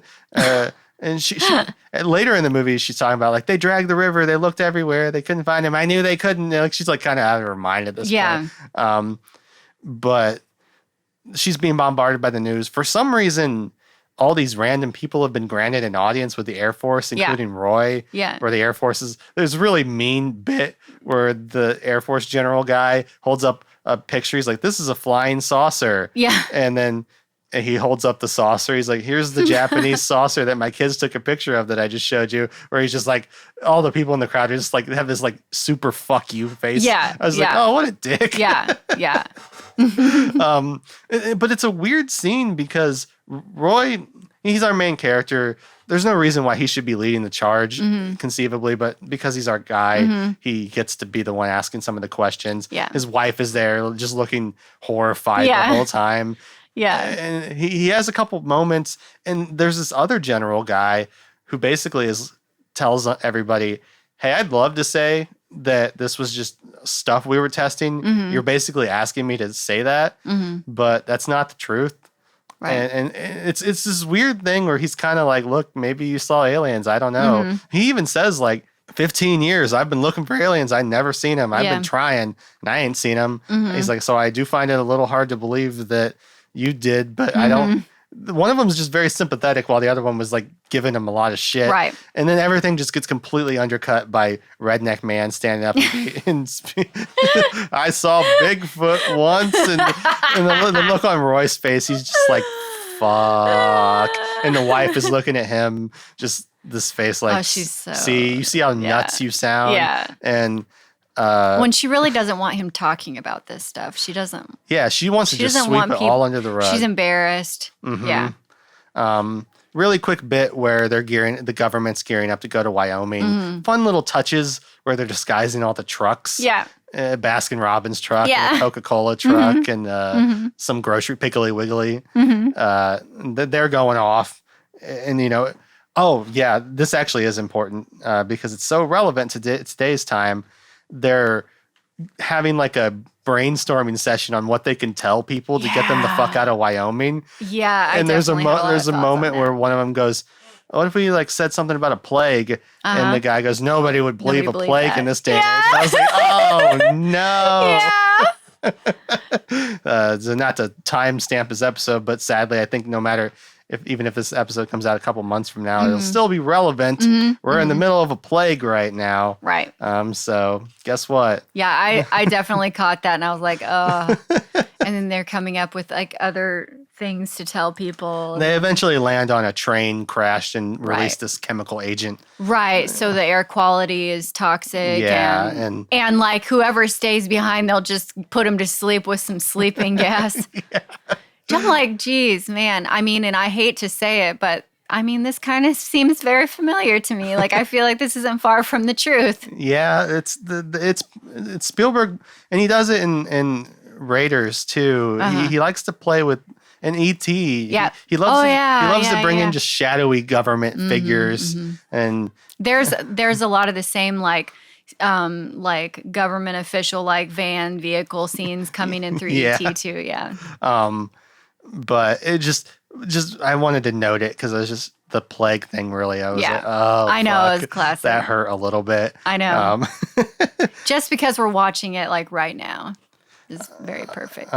We get a scene where we get the dinner scene where he's really a lot of, the child actors in this movie aren't great, but they do frame this one shot where Dreyfus is starting to cry, and the kid is in the shot, and he's starting to cry. I'm like, and he's just like, I guess you've noticed Dad's not doing so well, or whatever. He's just breaking down, and then that was epic. He's like, it's gonna be fine. But then he just starts making a mashed potato mountain, and I know. his whole family's just watching him like, fuck. Disturbed. Yeah. Well, the scene where he's just like everything's normal, and then they realize that he's just piling all these mashed potatoes on to his plate, and you think. Like, my first thought was the kids will think it's funny, but they're all staring at him. And then you pan over and you see the boy's face, and he's just got tears streaming down his face. And I'm like, fuck. Yeah. He's like, my dad's lost it. There's a similar scene in Jaws. Yeah. With Roy Schreider. Fucking his name up really bad. With his child, where he's kind of having a mental breakdown. Yeah. And he has like a little exchange with this kid where he's just like, give daddy a kiss. And the kid's like, why? He's like, because daddy needs it. And the kid's like, okay. Yeah. Spielberg loves like messing around with your emotions when it comes to children and stuff. But you got kind of a reverse thing where he's just becoming so disconnected with his family. Yeah. He's messing with his clay mountain, trying to replicate what he's not sure the shape. He's losing it. He runs outside. Really powerful scene where he's just yelling at the sky. He's like, tell me what it means. Yeah. And he's just like losing his mind completely. And everyone's had that moment where they're just like, why am I even here moment. So that part really resonated with me. Just yelling at God, basically. Yeah. Like, why? Why are you doing this to me? Like, it's very, very good. Like, it's very brief, but he goes back inside. He rips the top off the mountain. Yeah. Suddenly it all clicks. And it's the timing of it's weird though, because he rips off the top, everything clicks, and then he falls asleep. Yeah. And then he wakes up, his kids are watching cartoons. They're like, don't be mad. He's like, it's fine. Marvin the Martian, fun little alien nod. But he starts taking down the UFO shit. But then maybe I'm getting the order wrong. I think it clicks, like he tears it off. Because I thought it was still nighttime when he tears it off. When does he tear it off? He must. I think it's the morning. He must do it in the morning. Yeah. And then he sees the TV and the TV shows the volcano. That's type later. Thing. Yeah. Oh yeah, yeah. You're at some point, he tears the top off everything because he starts tearing down all the UFO shit. Yeah. He's basically like, honey, he's tearing down all the paper. Ronnie, I'm not crazy anymore. Everything's gonna be fine. But then. You're right. He must tear the top off then. Yeah. Maybe he's like trying to fix it. And he tears the top off. Suddenly he's like, wait, this is the shape. And then he just fully does like two 180s in this like same scene. Ronnie, I'm not crazy anymore. Yeah. Actually, never mind. I'm going to go rip up all the plants and all the chicken wire and start throwing shit in through the window like a psychopath. Yeah. Like that was nuts. Yeah. I was really amazed. I was like, how do you even think of something like this? I know. And it just goes with it for so long. He's throwing bricks and his kids are getting into it. I help daddy throw plants in through it. Ronnie has had enough. There's a great moment where he's tearing up the neighbor's duck. I felt so bad. I'm like, your ducks, they're loose now. I was like, oh no. He's like, I'll pay you for the chicken wire. She's got like a hairdryer. She's like, stay the fuck away from me. He's throwing it in. Ronnie's done. Yeah. She loads the kids up in the car. There's a great exchange she's still in her bathrobe. Yeah. He's like, you can't go to your sister's like that. You look crazy. And she just the look on her stops. face. She's like, what? What did you just say to me? Yeah. Like, have you looked in the mirror lately? She drives Hilarious. off. Great little stunt here. It is Roy. It is Roy. It is Richard Dreyfuss on the car. Yeah. Because I thought the way they framed it, he rolls off the car, hits the ground pretty hard. Yeah. And he's sitting. He's staring off. I thought it was maybe a body double. But eventually, he finally turns around and looks. Yeah. And it's him. Yeah. I was like, well, holy shit! He took that bump. Good for him. Yeah. Just like a little bit of filmmaking that I thought was fun. Because I was like, wow. Okay. Yeah, I thought that too. He must have been like, no, fuck it, let's do it. Yeah, throw me off the car. Yeah. He's kind of sad that they're gone, but he's too obsessed. He goes in, he makes a giant trash mountain. He still doesn't know what it is. And he has like a moment where he's made it, and he clearly, really good piece of acting here, where he's not fulfilled by the sculpture that he's just made. Right. It's still not clicking. Yeah. And he sits down, he's defeated. Yeah. He gets a phone call from Ronnie. Yeah. Really interesting choice that we don't hear the other end of the phone call, but heavily implying that she's basically like, we're done. Yeah. He's like, we need to talk about this. We can't talk about it on the phone. We're done. Like, she hangs up on him. And this is where the TV starts playing. And he sees Devil's Tower, where they're just trying to be like, oh, just stay away from here. There's a gas leak or whatever. He sees Devil's Tower. And he's like, oh shit. That's where I'm going. It's time. Yep. I figured it out finally. It's all coming together. Yep. And I think it's heavily implying that he lives in Indiana. It just cuts to him in Wyoming, having driven there, which is a long ass drive. Really good bits where he's weaving through traffic. Everyone's trying to flee Wyoming, but he's heading in. Chaotic ass train station sequence. There's a guy hawking canaries in gas masks. Yeah, that was really good. Yeah, really good touch of like, even at the end of times, there's always going to be some fucking guy trying to make a buck. But credit to Spielberg, it does factor in. Yeah, actually, I thought it was just like a nice little world building touch. Yeah. But they totally have the gas masks and canaries. They bought them off the guy.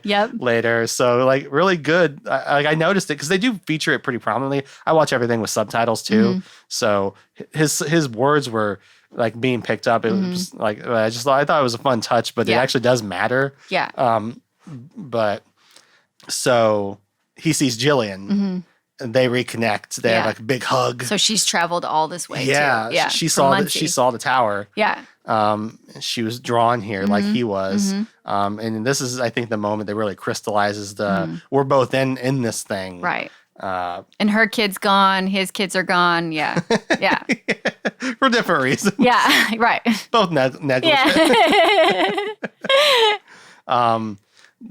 There's a moment where he's trying to get past the thing. This is where Carl Weathers shows up for 2 seconds. Very like intimidating. Yeah. He's basically another little cultural zeitgeist moment that kind of irked me a little bit, where I think it's Carl Weathers. He just says, we're shooting looters. Yeah. Or whatever. I was like, oh God. Okay. Yeah. I guess. But not to go down that route. Right. We're having fun here. Yeah, not we're having fun. About dark stuff like the fact the world's ending, the plague, and whatever. This is all real. This is all literally happening right now. No, I'm just kidding. But they get in the car. They're trying to bust in. They're driving through fences. They see some animals that seem to be dead. Yeah. And everyone's saying it's because of the air, right? Because they have the canaries. The canaries don't seem to be dying. They're not responding. Yeah. It's a classic canary in a coal mine thing, right. where the canaries are supposed to, if they drop over dead, you're in danger. Yeah, it's an alert. Yeah. But they put on the gas masks anyway, which I was kind of curious how you felt about, because he plays with this a lot in Indiana Jones too. The idea of faith. Yeah. Or believing. Yeah. There's this weird thing that I feel like is clashing a little bit, where they believe that this gas thing is a hoax. Right. But they're still choosing to put the mask on. I thought that was interesting, and also kind of like, almost like it was funny, where they both talk about the hoax. They play it like a funny and then they're like, let's put them on anyways, just to be safe. But I was curious what they were trying to say about the characters in that moment Right. where I almost want to They believe weren't fully trusting their instinct. Yeah. Very interesting choice. Yeah. And it pays off later too Yeah. because he's one of the first people to throw his gas mask Off, off and be like, "This is bullshit."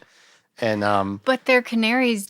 And then they're canaries when they're taken away by the government people. Then they are dead in the cage. well, so I'm like, did they kill the birds? I think it's implied they maybe squirted them with the gas killed them, real yeah. quick because like they take the they didn't want canaries everybody to see that and they were squirt- still they- okay. And there's they're featured really the people carry the cage by Yeah. and they see the canaries seem like they're dead. Yeah. And they're like, oh shit. Uh-huh. I guess it is fun little touch, like I guess to not make the movie too dark. I thought for sure government would have no problem killing some of the animals just to like. Oh yeah, just to make it look like that's what was later. happening. There's a throwaway line basically. They're like, oh, we'll use EZ4 to put them asleep like we did with those animals. Like, oh, can't.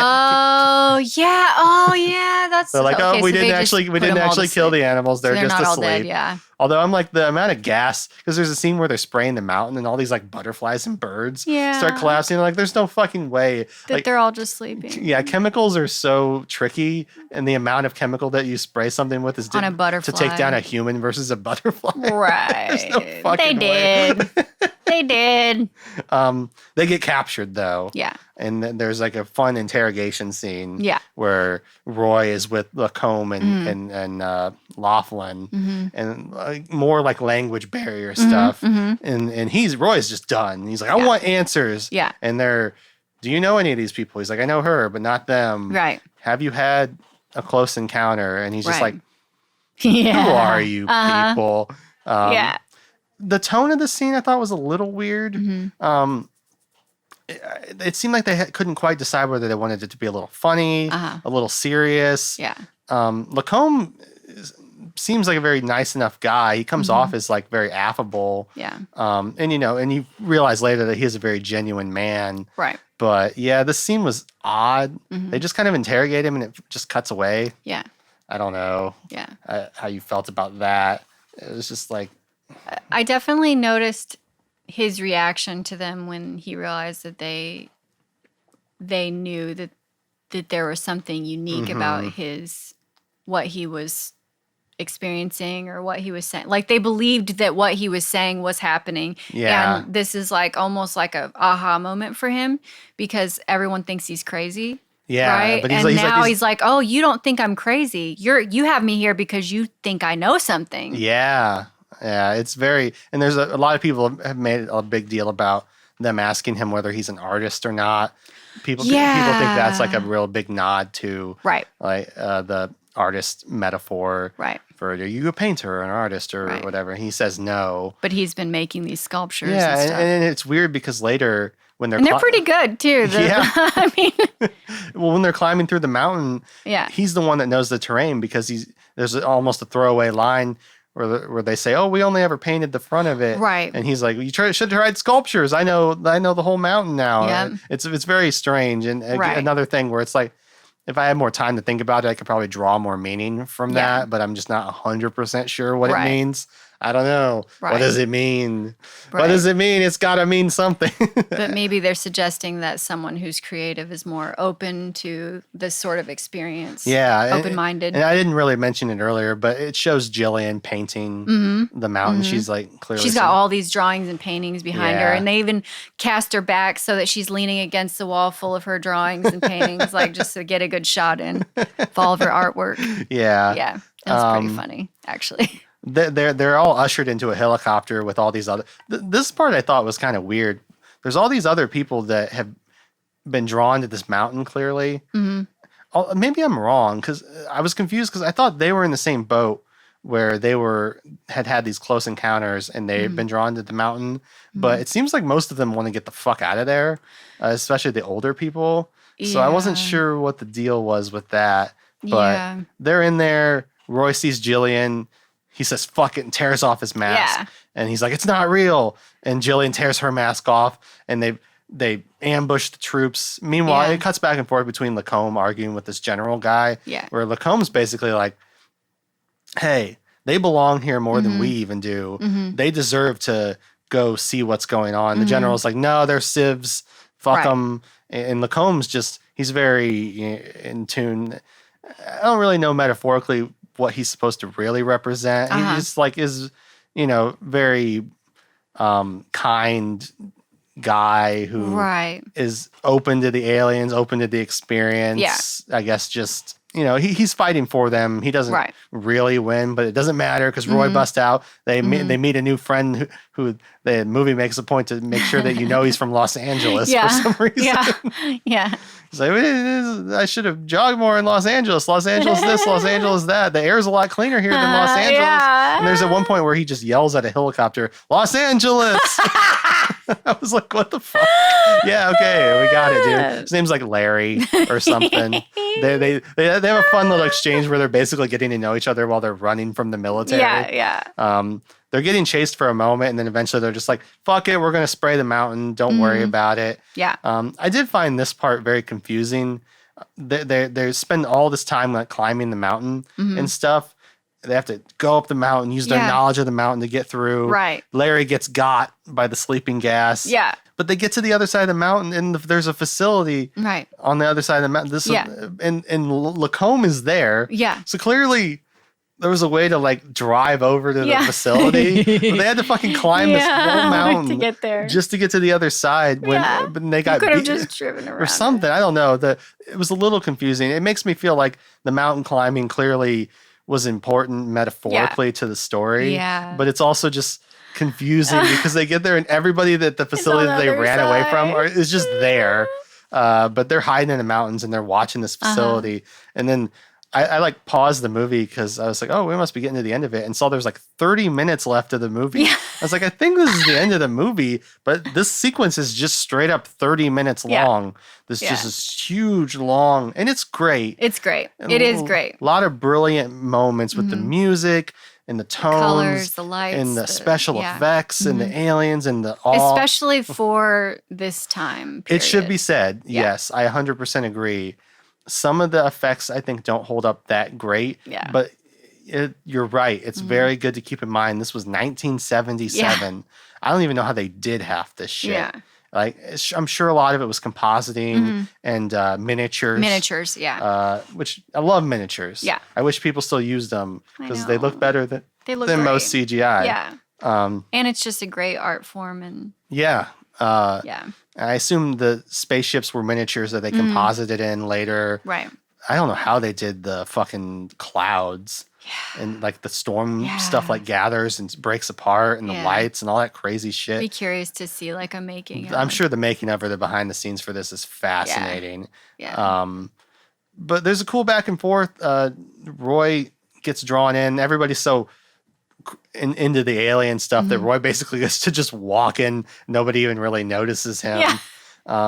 The pacing of the scene's weird. The aliens show up. They play the tones over and over. It seems like it's heavily implied that the guy playing the piano is just some musician that they fucking found. Like the look on his face where they keep having to tell him what to do. Yeah, it's like they didn't have a single scientist that could play the piano, so they had to fucking find some guy. A musician. It was almost like a band, like a school band director. Like it was like they found this guy like in the back of a bar, and we're like, you're gonna be like, I bet you could totally make a movie about that guy. Yeah, this movie could be about that piano player getting sucked into this weird fucking because everyone's just got like random jobs that come in handy. Because the French guy, before I was a French interpreter, I was a map maker or whatever. And that fact, but this piano guy, he's just playing the tones, John Williams score, going crazy. The aliens fly off, and basically everyone's high fiving like we did it. And then a big ship comes back, and they're like, oh shit, round 2. Yeah. And they're playing the notes, the tones. I'm sure there's got to be some method to the madness with this music, but I'm not musically inclined. Yeah. So I don't know what's going on in this scene. I don't know if there's secret messages being hidden with, maybe there's some Morse code shit going on.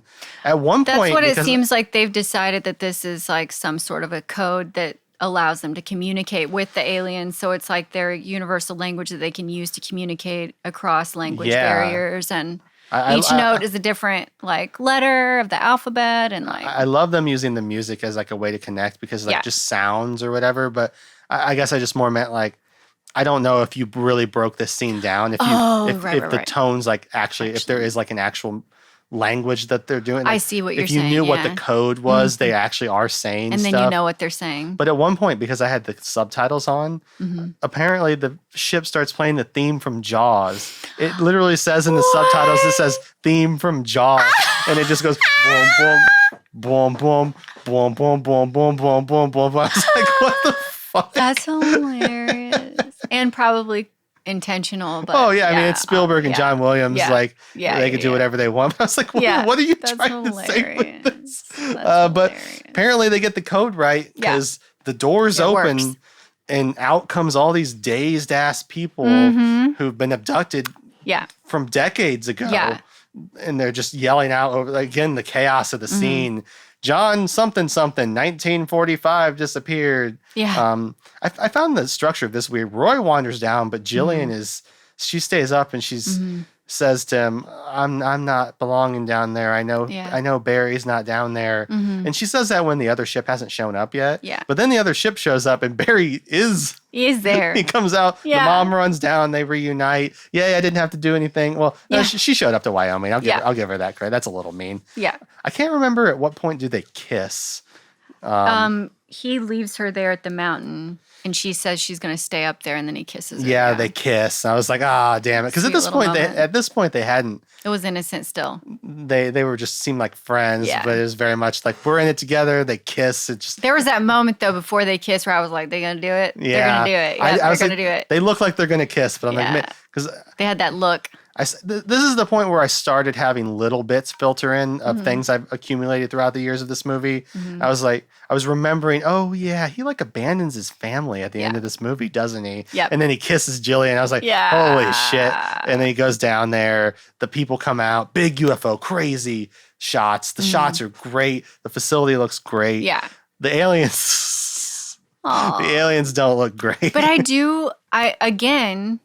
I wonder, like, how many times before this film aliens that look like that appeared in film? Yeah, I don't. I can't really remember anything else. The first alien you see is this really creepy, spindly alien. Yeah, and I was like, oh, that's a weird design. But then all the little grays, like the classic gray aliens. Guys, yeah, and you're right. I don't know if in sci-fi if the gray alien had been established. I always think about. You ever see the movie Paul? No. The alien movie where Seth Rogen voices the alien and Simon Pegg and Nick Frost like help him escape from Area 51 and try to get home. It's basically like an R-rated E.T.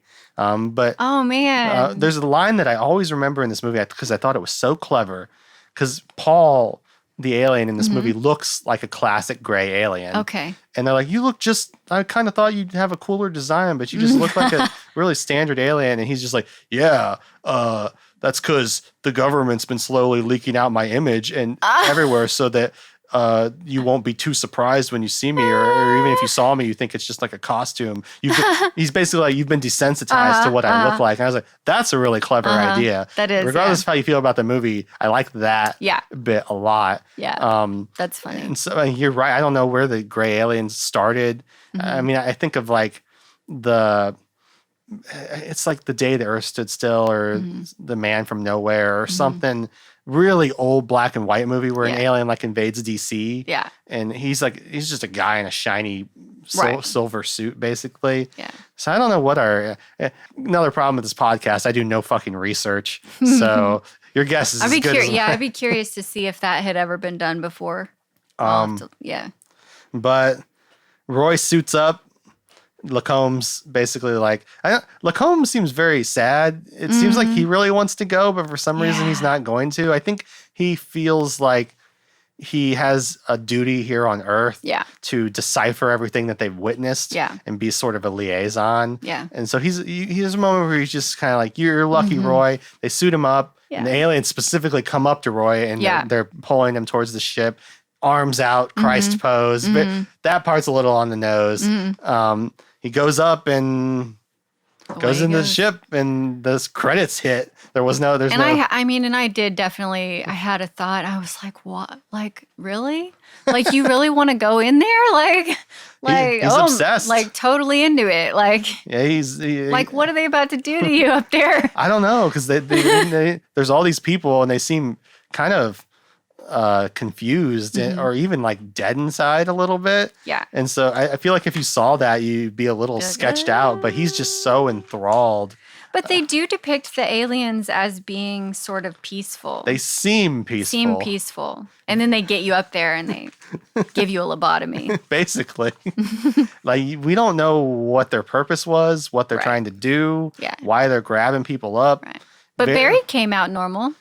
Kind of. I think it's implying that because he wasn't fully formed, he's still malleable enough to have experienced the situation without being heavily affected by it. He seems to think of them as friends, but I mean, it's also implying they've had people in their ship for like 30 fucking years or some shit, but they haven't aged. They don't age. They haven't aged at all? Yeah. Weird. Yeah. Just like the planes that they find in the beginning aren't. Yeah.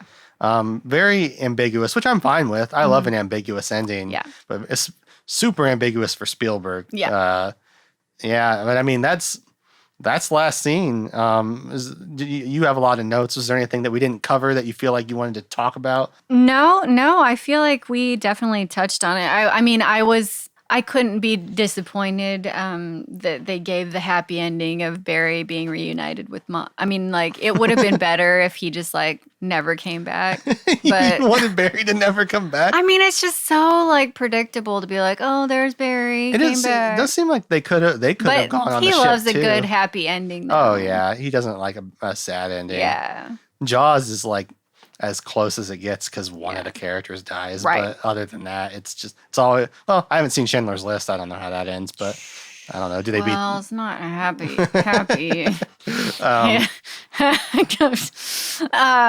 no, I mean, we talked about the special effects, the cinematography, the music. I mean, I don't know how to explain. There are so many. This is such a weird. I have such a mixed emotion about this because there are so many, obviously, as we're talking about it, so many great scenes visually and just like aesthetically, just the music and the shots and just the special effects, the colors, everything gorgeous, the sets that they use. But it's all so long. I mean, okay, so I started watching this. And I was so tired, I realized as all the lights were off and I was like watching this and I there was a moment where I was like, man, I'm like getting really tired. And I like looked to see how much time was left and it was still a whole hour and a half. And I was like, oh my God. So I was like, I can't watch this. So I had, and it was, and again, so many great scenes, but I was like, I'm lost. Like I'm getting lost in this. And so I like turned it off. And I watched the second half the next morning. and that was a good decision. But because I really wanted to give it my focus when I was rewatching this. But I did have to break it up into two scenes. Or two sections. And I felt like some of it could have happened a lot faster. Sure. But there were some really great establishing shots that were just gorgeous. You know, but it was just like, oh my God, like how long do I have to watch these trucks go by? Like, for me, I'm a character guy first and foremost. Yeah. And part of me feels like we do reveal the characters as we go along and we learn about them more. But I also just the character stuff. Spielberg's really good at making everything feel so human. Yeah. He also has a really good knack for making you instantly sort of sympathize with characters. Because even though I didn't think we were ever going to see Barry and Jillian again, I felt like I understood what their dynamic was. She's like a single mother, got the kid, they live out in the middle of nowhere. When the kid's getting drawn away, I was like, oh shit, this is crazy. He does it in Jaws all the time too, where, you know, one of the kids that gets eaten, just really quick, you like establish him and the mom. Yeah. And then everybody runs back in. The mom's the only one that's like, kid, where are you, kid? Yeah. And then like, it's just, he's really good at like, very quickly getting you over on characters, but it's just not quite there for me. And as much as I feel like the more if I watch this movie more, and especially if I'd grown up watching this movie could definitely have a lot of nostalgia for you. There's a lot of standout scenes. And for me, that is part of what factors in nostalgia the most is when there's scenes that are really stand out and you're watching a movie. The movie that I think about this a lot with is Princess Bride. When I watch Princess Bride, I can't stop watching it because a scene will happen. I'll be like, this scene's great. And then I'll remember what scene's coming next. And I'll go, oh, I got to watch this scene though. Cause this scene's coming. He has the sword fight. Yeah. Oh, but I can't stop watching cause he fights Andre the Giant after this. Yeah. Oh, but I can't watch him because he does the wine showdown. He's just never go against the Sicilian when death is on the line. I don't know why there was a so good. There was a phase where I was really trying to get my Wallace Shawn impression. So good. Good. But every scene in that movie is just, and this movie does have the truck. He sees the lights, the lady's house going crazy, and then the final sequence is enthralling. Yeah, I could see being really taken in by this movie, and I do think there's a lot going on, like metaphorically, when it comes to. So I'm very conflicted, and I'm not going to resolve it by pitter pattering around. So fuck it. Let's get into scores. I told you this before we started, but I say this to anybody listening for the first time. Like I said, big dangerbot fans, I'm sure, tuning in. I'm a little harsh on movies in terms of this podcast. My rating system is a little skewed because theoretically I'm watching some of the greatest movies of all time. I can't just give everything 10s. Right. So if you listen to my very first episode ever where I watched The Godfather for the very first time, I gave it an 8.5. Any other day of the week, that's a 10 out of 10 movie for me. But it's an 8.5. So people that love this movie, don't be too mad at this score. But I think ultimately I'm landing around a 6.5 for this movie because it's just not a lot. It didn't fully click with me. I think maybe 5 years from now, I'd be very curious to see how I feel about this movie. If I've watched it a couple more times, had more time to absorb the message, more time to think about whether I think the metaphors are actually working or not. I just can't make up my mind. There's really standout moments of Dreyfuss's acting in this movie that are great. There's also a couple moments that are a little iffy. Yeah. Some of the side characters are a little iffy. Truffaut is really good. Yeah. But it just doesn't quite gel. Yeah. And I think it's a case of, and this is a script that Steven Spielberg wrote too, which he kind of classically doesn't have full authorship on a lot of the movies that he directs. Right. Like he usually has a say in the script. But this is a full-on Steven Spielberg written and directed by, and I think maybe he's a little too close to the material, a little too, I think there's parts of it. Again, I think you could do dissertations on this movie and really say why it's so impactful and special. But for a first watch, there's definitely scenes that felt like they dragged. I 100% agree. There's a lot of conveniences. There's a lot of stuff that happens. The tone is a little messy because sometimes it's goofy, sometimes it's serious. Yeah. The house sequence is pure horror. Right. Which is cool that you can juggle that. But yeah, I'm landing at a 6.5. Yeah.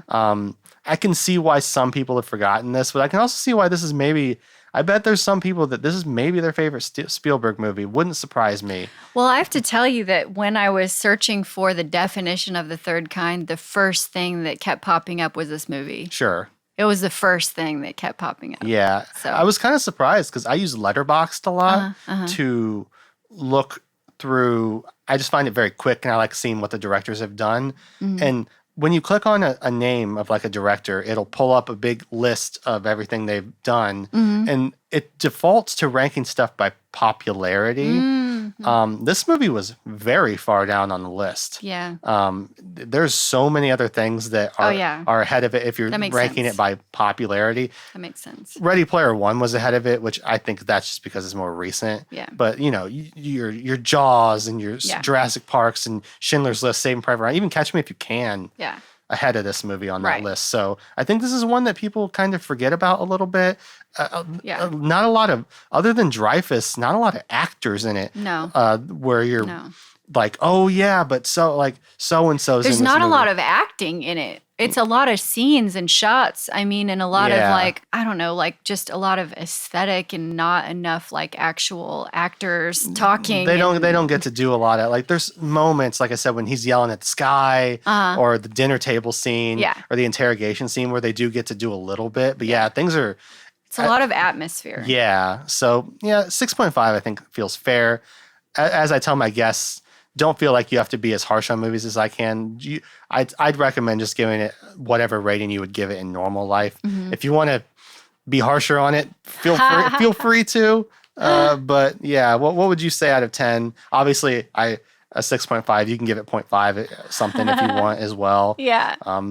Guess I should clarify 0 being the worst, 10 being the best. Honestly, you know it's funny, as we talk about it and go through each scene, my opinion of it has changed a little bit. Okay. So that's what I hope sometimes. After I've given it more thought, my opinion of it is a little bit better. Just thinking about some of the symbology and things like that, and just the aesthetic, the pure aesthetic, and the influence that it had on cinema, I think. Now that I'm thinking back on other things that I've seen after it, I would say I'd give it like a 7.5. Okay, 7.5. Just because, and only because it was just too long for me. It was just too long, and there were so many long scenes that just could have been shorter that I sort of just got lost. And I got a little bit overwhelmed by, I don't know, there were a lot of intentional moments with all the different language barriers and things like that, but they drug on for too long, and Sure. I felt like I was getting lost. But I also have a very short attention span, so I think this movie was right after Jaws. There's a very good chance that if this had been the movie he was making first, Jaws wasn't his first movie, but if he had made this movie before, I assume, this is a very long-winded way of saying he probably had carte blanche going into this movie to do whatever the fuck he wanted. Yeah. If he had a producer or somebody that had more say, if he wasn't like probably the god of cinema at that point, a lot of these, this movie would not have a 30-minute long final sequence. Right. But I assume at this point he was allowed to do whatever the fuck he did. I didn't look to see how well this movie did. Yeah. I assume it did well. It probably did But it did well. also go up against like Star Wars and shit that year. So I don't know. It's hard to tell. Yeah. And it sadly doesn't seem like people talk about it too much anymore. Yeah. I think it does stand the test of time pretty well. The effects hold up pretty well. I think the aliens look really goofy. They make a good choice to keep them mostly in shadow. They're so cute. Their eyes are just a little too far on the sides of their heads and like a little misshapen. There's so many of them. You can tell they had to like mass produce these little costumes or whatever. But that's what I really love, is that they are costumes. Oh yeah, definitely. You know what I mean? I have to imagine It's a not lot CGI. a lot of short people got employed. Yeah. I don't even know. Children. Some of those, maybe children. Some of those scenes is like the scene in India. Yeah. Like, that's not CG. Right. There's just all those fucking people there. Yeah. I don't even know how you get that together. Yeah. That's crazy. Yeah. Like juggling that. Like I could tell. From that perspective is what makes me want to give it a higher rating. I know. Because there are a lot of just the strategic parts of, the skill on display. Yeah. is tremendous, especially with all the chaos. Yeah. But you can appreciate it, but still have it not work for you. Yeah. Because like you said, the chaos of all the scenes is very, Yeah. but it's also like a little bit brain melting. Yeah. Like, Because I could take so many clips away from this, and I could just, you have some like just like prize winning clips. Mhm. You know what I mean? Just like amazing epic scenes. But then you put it all together and you're like, eh. But now after I do want to rewatch it again, and there are scenes that I can't unsee in this movie, like the opening scene. I keep going back to the Muncie, Indiana scene. Mhm. Like that scene, I'm just like, man, I'd love to have like a poster of that or something. You know what I mean? Like gorgeous. I'd be fascinated. I bet they probably didn't actually film in Indiana, but Yeah. I don't know. It's kind of cool. Yeah. I think for me, I agree. I do. I hope like a year from now I rewatch it and I'm curious how I'll feel about it, because I hate feeling this way, because it's so easy for creative people to watch movies and identify, because if you're a filmmaker, you're a creative person, and so you almost default to wanting to tell stories about what it's like, the struggles of being a creative person. But it's so easy to see the parallels between wanting to be a creative person. Like if you have a family that's not supportive, or a partner that's not supportive, or people that just don't understand why you have to throw yourself into this thing so much, why it means so much to you, but they just don't quite understand. There is a lot to take away from that aspect.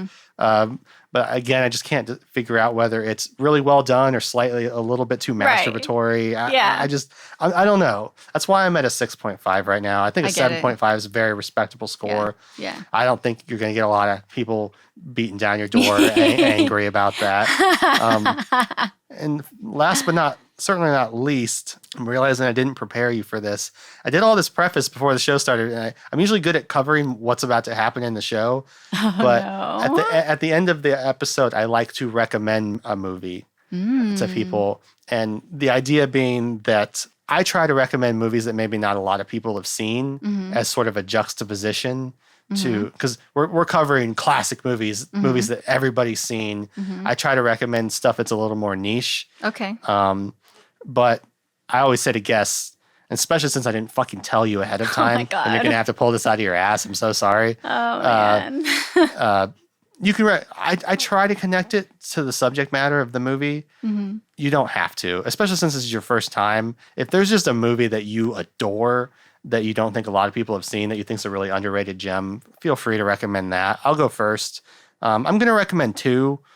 A, because they are more popular movies, and B, because I'm not 100% convinced that I haven't recommended them before. I didn't. Okay. I have a master list of like stuff I've recommended, so I don't repeat recommendations. Okay. So that's why I'm going to give you two. Okay. Two for the price of one, guys. Lucky you. I'm going to recommend Arrival. The 2016, 15, I can't remember, movie by Denis Villeneuve. I always mumble when I say his name because I don't 100% know how to pronounce it. So I just kind of go Denis Villeneuve. Have you seen Arrival before? Oh, okay. So I feel good recommending this because if people haven't seen it, you should see it. It's fucking amazing, amazing movie. Amy Adams, one of the greatest actors of all time, led film. Aliens show up on Earth. We don't know what they want. Amy Adams is a linguistics expert. So the government taps her to go try to open a dialogue with these aliens. Okay. Like, complete one-to-one, easy recommendation for me. Comparing it to this movie, you can literally trace the steps from Close Encounters to Arrival and see how they influenced each other. And Arrival, not to spoil anything, but I'm putting together my top 10 movies from the 2010s. Arrival is on that list. That's how good I think it is. It's one of maybe my favorite movies of all time. Oh, wow. Okay. But because I love it so much, there's a good chance I've recommended it before. So just in case I have, I'm going to throw in Annihilation on top of that. Oh, okay. Have you seen Annihilation? No. Okay, cool. I feel okay recommending both of these then. Okay. I'm recommending them to everybody, but I'm also recommending them to you, Christina. Okay. Annihilation, a Natalie Portman movie. Okay. Where I haven't seen that. Okay. this thing has crash landed on Earth and it's created this thing called the Shimmer. Okay. Natalie Portman's married to Oscar Isaac in the movie. He's an army guy. He's been gone for like a year. They sent him into the Shimmer. He never came back. Okay. She's like a professor at a university. They get a hold of her and they bring her to this facility right outside the Shimmer. They're putting together an all-female team to go into the Shimmer and figure out what the fuck's going on. And she's going to be part of that team. And they go into the Shimmer and shit gets crazy. Okay. It's the follow-up movie from the guy who directed Ex Machina, Alex Garland. Okay. Great director, great writer. He loves sci-fi. Annihilation, I think, is a movie that really flew under a lot of people's radar, and it makes me really sad because I think it's brilliant. And you want to talk about final sequences that go on maybe a little too long but are really, really mesmerizing. The final sequence of this movie is insane. And it's existentially horrifying in a way that I love. Nice. Annihilation's real good. Nice. There's also a scene with a bear. Not going to get into spoilers. It's one of the most terrifying things ever put to film. With a bear? Sort of a bear. Okay. It's hard to explain. Okay. You'll know it when you see it. It's just a big, hairy guy. It's me, actually. In leather. Yeah. It's like, It's a gay panic moment, but it works really well. It just breaks out into a big furry scene. But yeah, if you watch Annihilation, and you know what I'm talking about when I Okay. say the bear scene. I will watch it. Everybody knows what I'm talking about when I say Okay. the bear scene if you've seen it. Okay. And then the final scene is crazy. And Natalie Portman just turns in. I can't believe I haven't seen that, It's actually. Tour I de, love you want to talk Natalie about good Portman. acting? Like Natalie yeah. Portman. Oh, God, I'm blanking on her name from Hateful Eight. No, I'm forgetting her name. All 5 of the ladies that are part of the team are amazing in the movie. They're so good. I like that movie a lot. It almost made my top 10 of 2010s. Not quite. I watched it again. I was noticing a little bit of jank. Wow. But it's really good. Okay. But yeah. Okay, so something really obvious, and sometimes I don't know, I feel a little bit embarrassed about suggesting this, but in the scope of just having watched this movie, a movie that I really like, it's sort of a guilty pleasure that I've watched multiple times, and you may think it's really cheesy. It's called Interstellar. Okay. And I maybe have mentioned this before, my love for this movie. And there's a lot of symbology in this, but I like their spin, which I don't know if it's obvious or not, but like I like their spin on like the way that they explain like what the alien life is, sort of. I don't want to give it away, but I just think it's a really interesting. I think that's twist. a very good connection to make Interstellar in this movie. Yeah, I think there's some strong influences. Oh yeah, absolutely. And I think that if you haven't watched it and you watch this, and you should watch Interstellar. I think just to compare. I watched it and I liked it a lot. Yeah. There were a lot of liberties that I thought were really interesting. Yeah. But definitely there are scenes.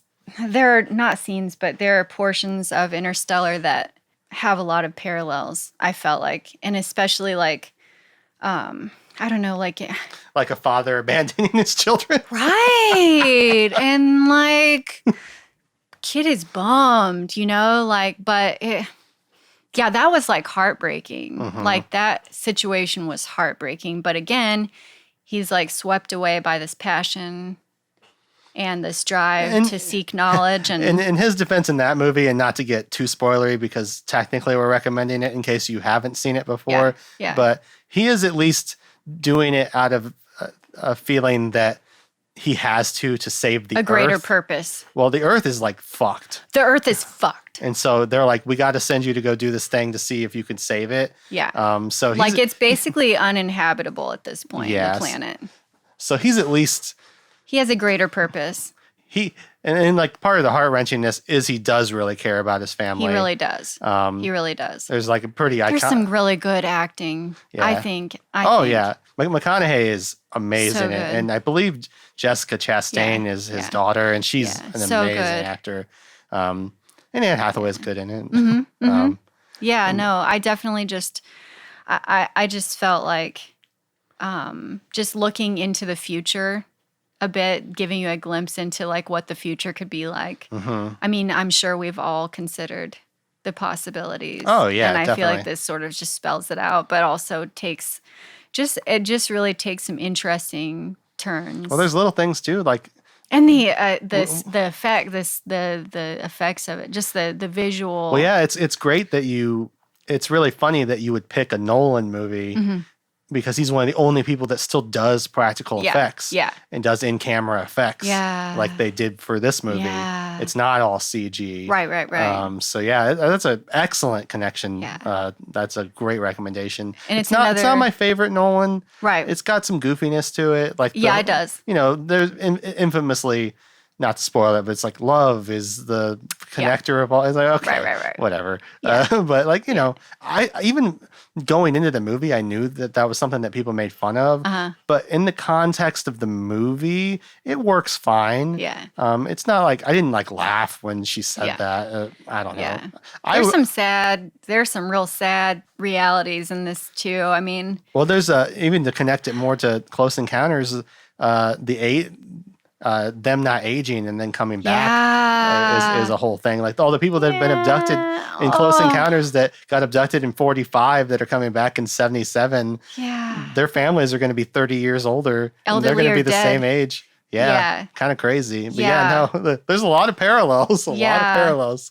Definitely recommend it. I mean, it's also one that you could watch. In my opinion, you could watch it over and over and over and get something new from it because there's so much information. But it doesn't drag on. Every scene is thrilling. Don't judge me. I love this movie. No, that's a great recommendation. I will say I'm pretty sure that movie's longer than Close Encounters. Yeah, I think so. But no, that's great. And that takes us to the end. I forget to do this sometimes, but do you have anything you'd like to plug, Christina? No. No? Me, be my friend. Follow me on social media. I will say, like we briefly touched on at the beginning, she's dangerbot on Instagram. Yeah. Yeah. Definitely worth a follow. She's always posting funny videos and stuff. Yeah. And cool pictures of makeup and wigs and yeah. all sorts of stuff. She's in tons of stuff too, done a bunch of VO, acted in a bunch of stuff. Mm-hmm. We're hopefully going to work together eventually. Yeah. Things have been weird because of COVID and shit. But we got some fun stuff that hopefully will be coming down the pipeline. It'll be good. But yeah, go give her a follow on dangerbot at Instagram if that's your thing. I think you have a Facebook page too. That's just your name. Yep. And you have a YouTube Christina channel. Ray-Lynn. You have a YouTube channel, don't you? I do. I haven't really been pushing it yet. We'll see. I haven't been pushing it. Is that dangerbot as well? Yeah. Okay. Yeah. Dangerbot.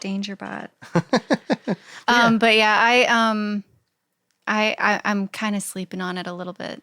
We'll see.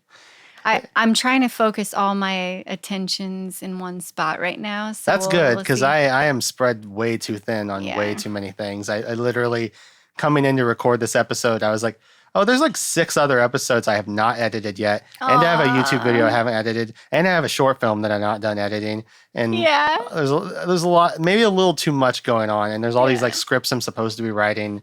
And I have a whole photography set that I haven't edited yet. It's easy to just like get really spread thin. And I'm going to start streaming all my like video gaming stuff soon. So that will probably get more into YouTube.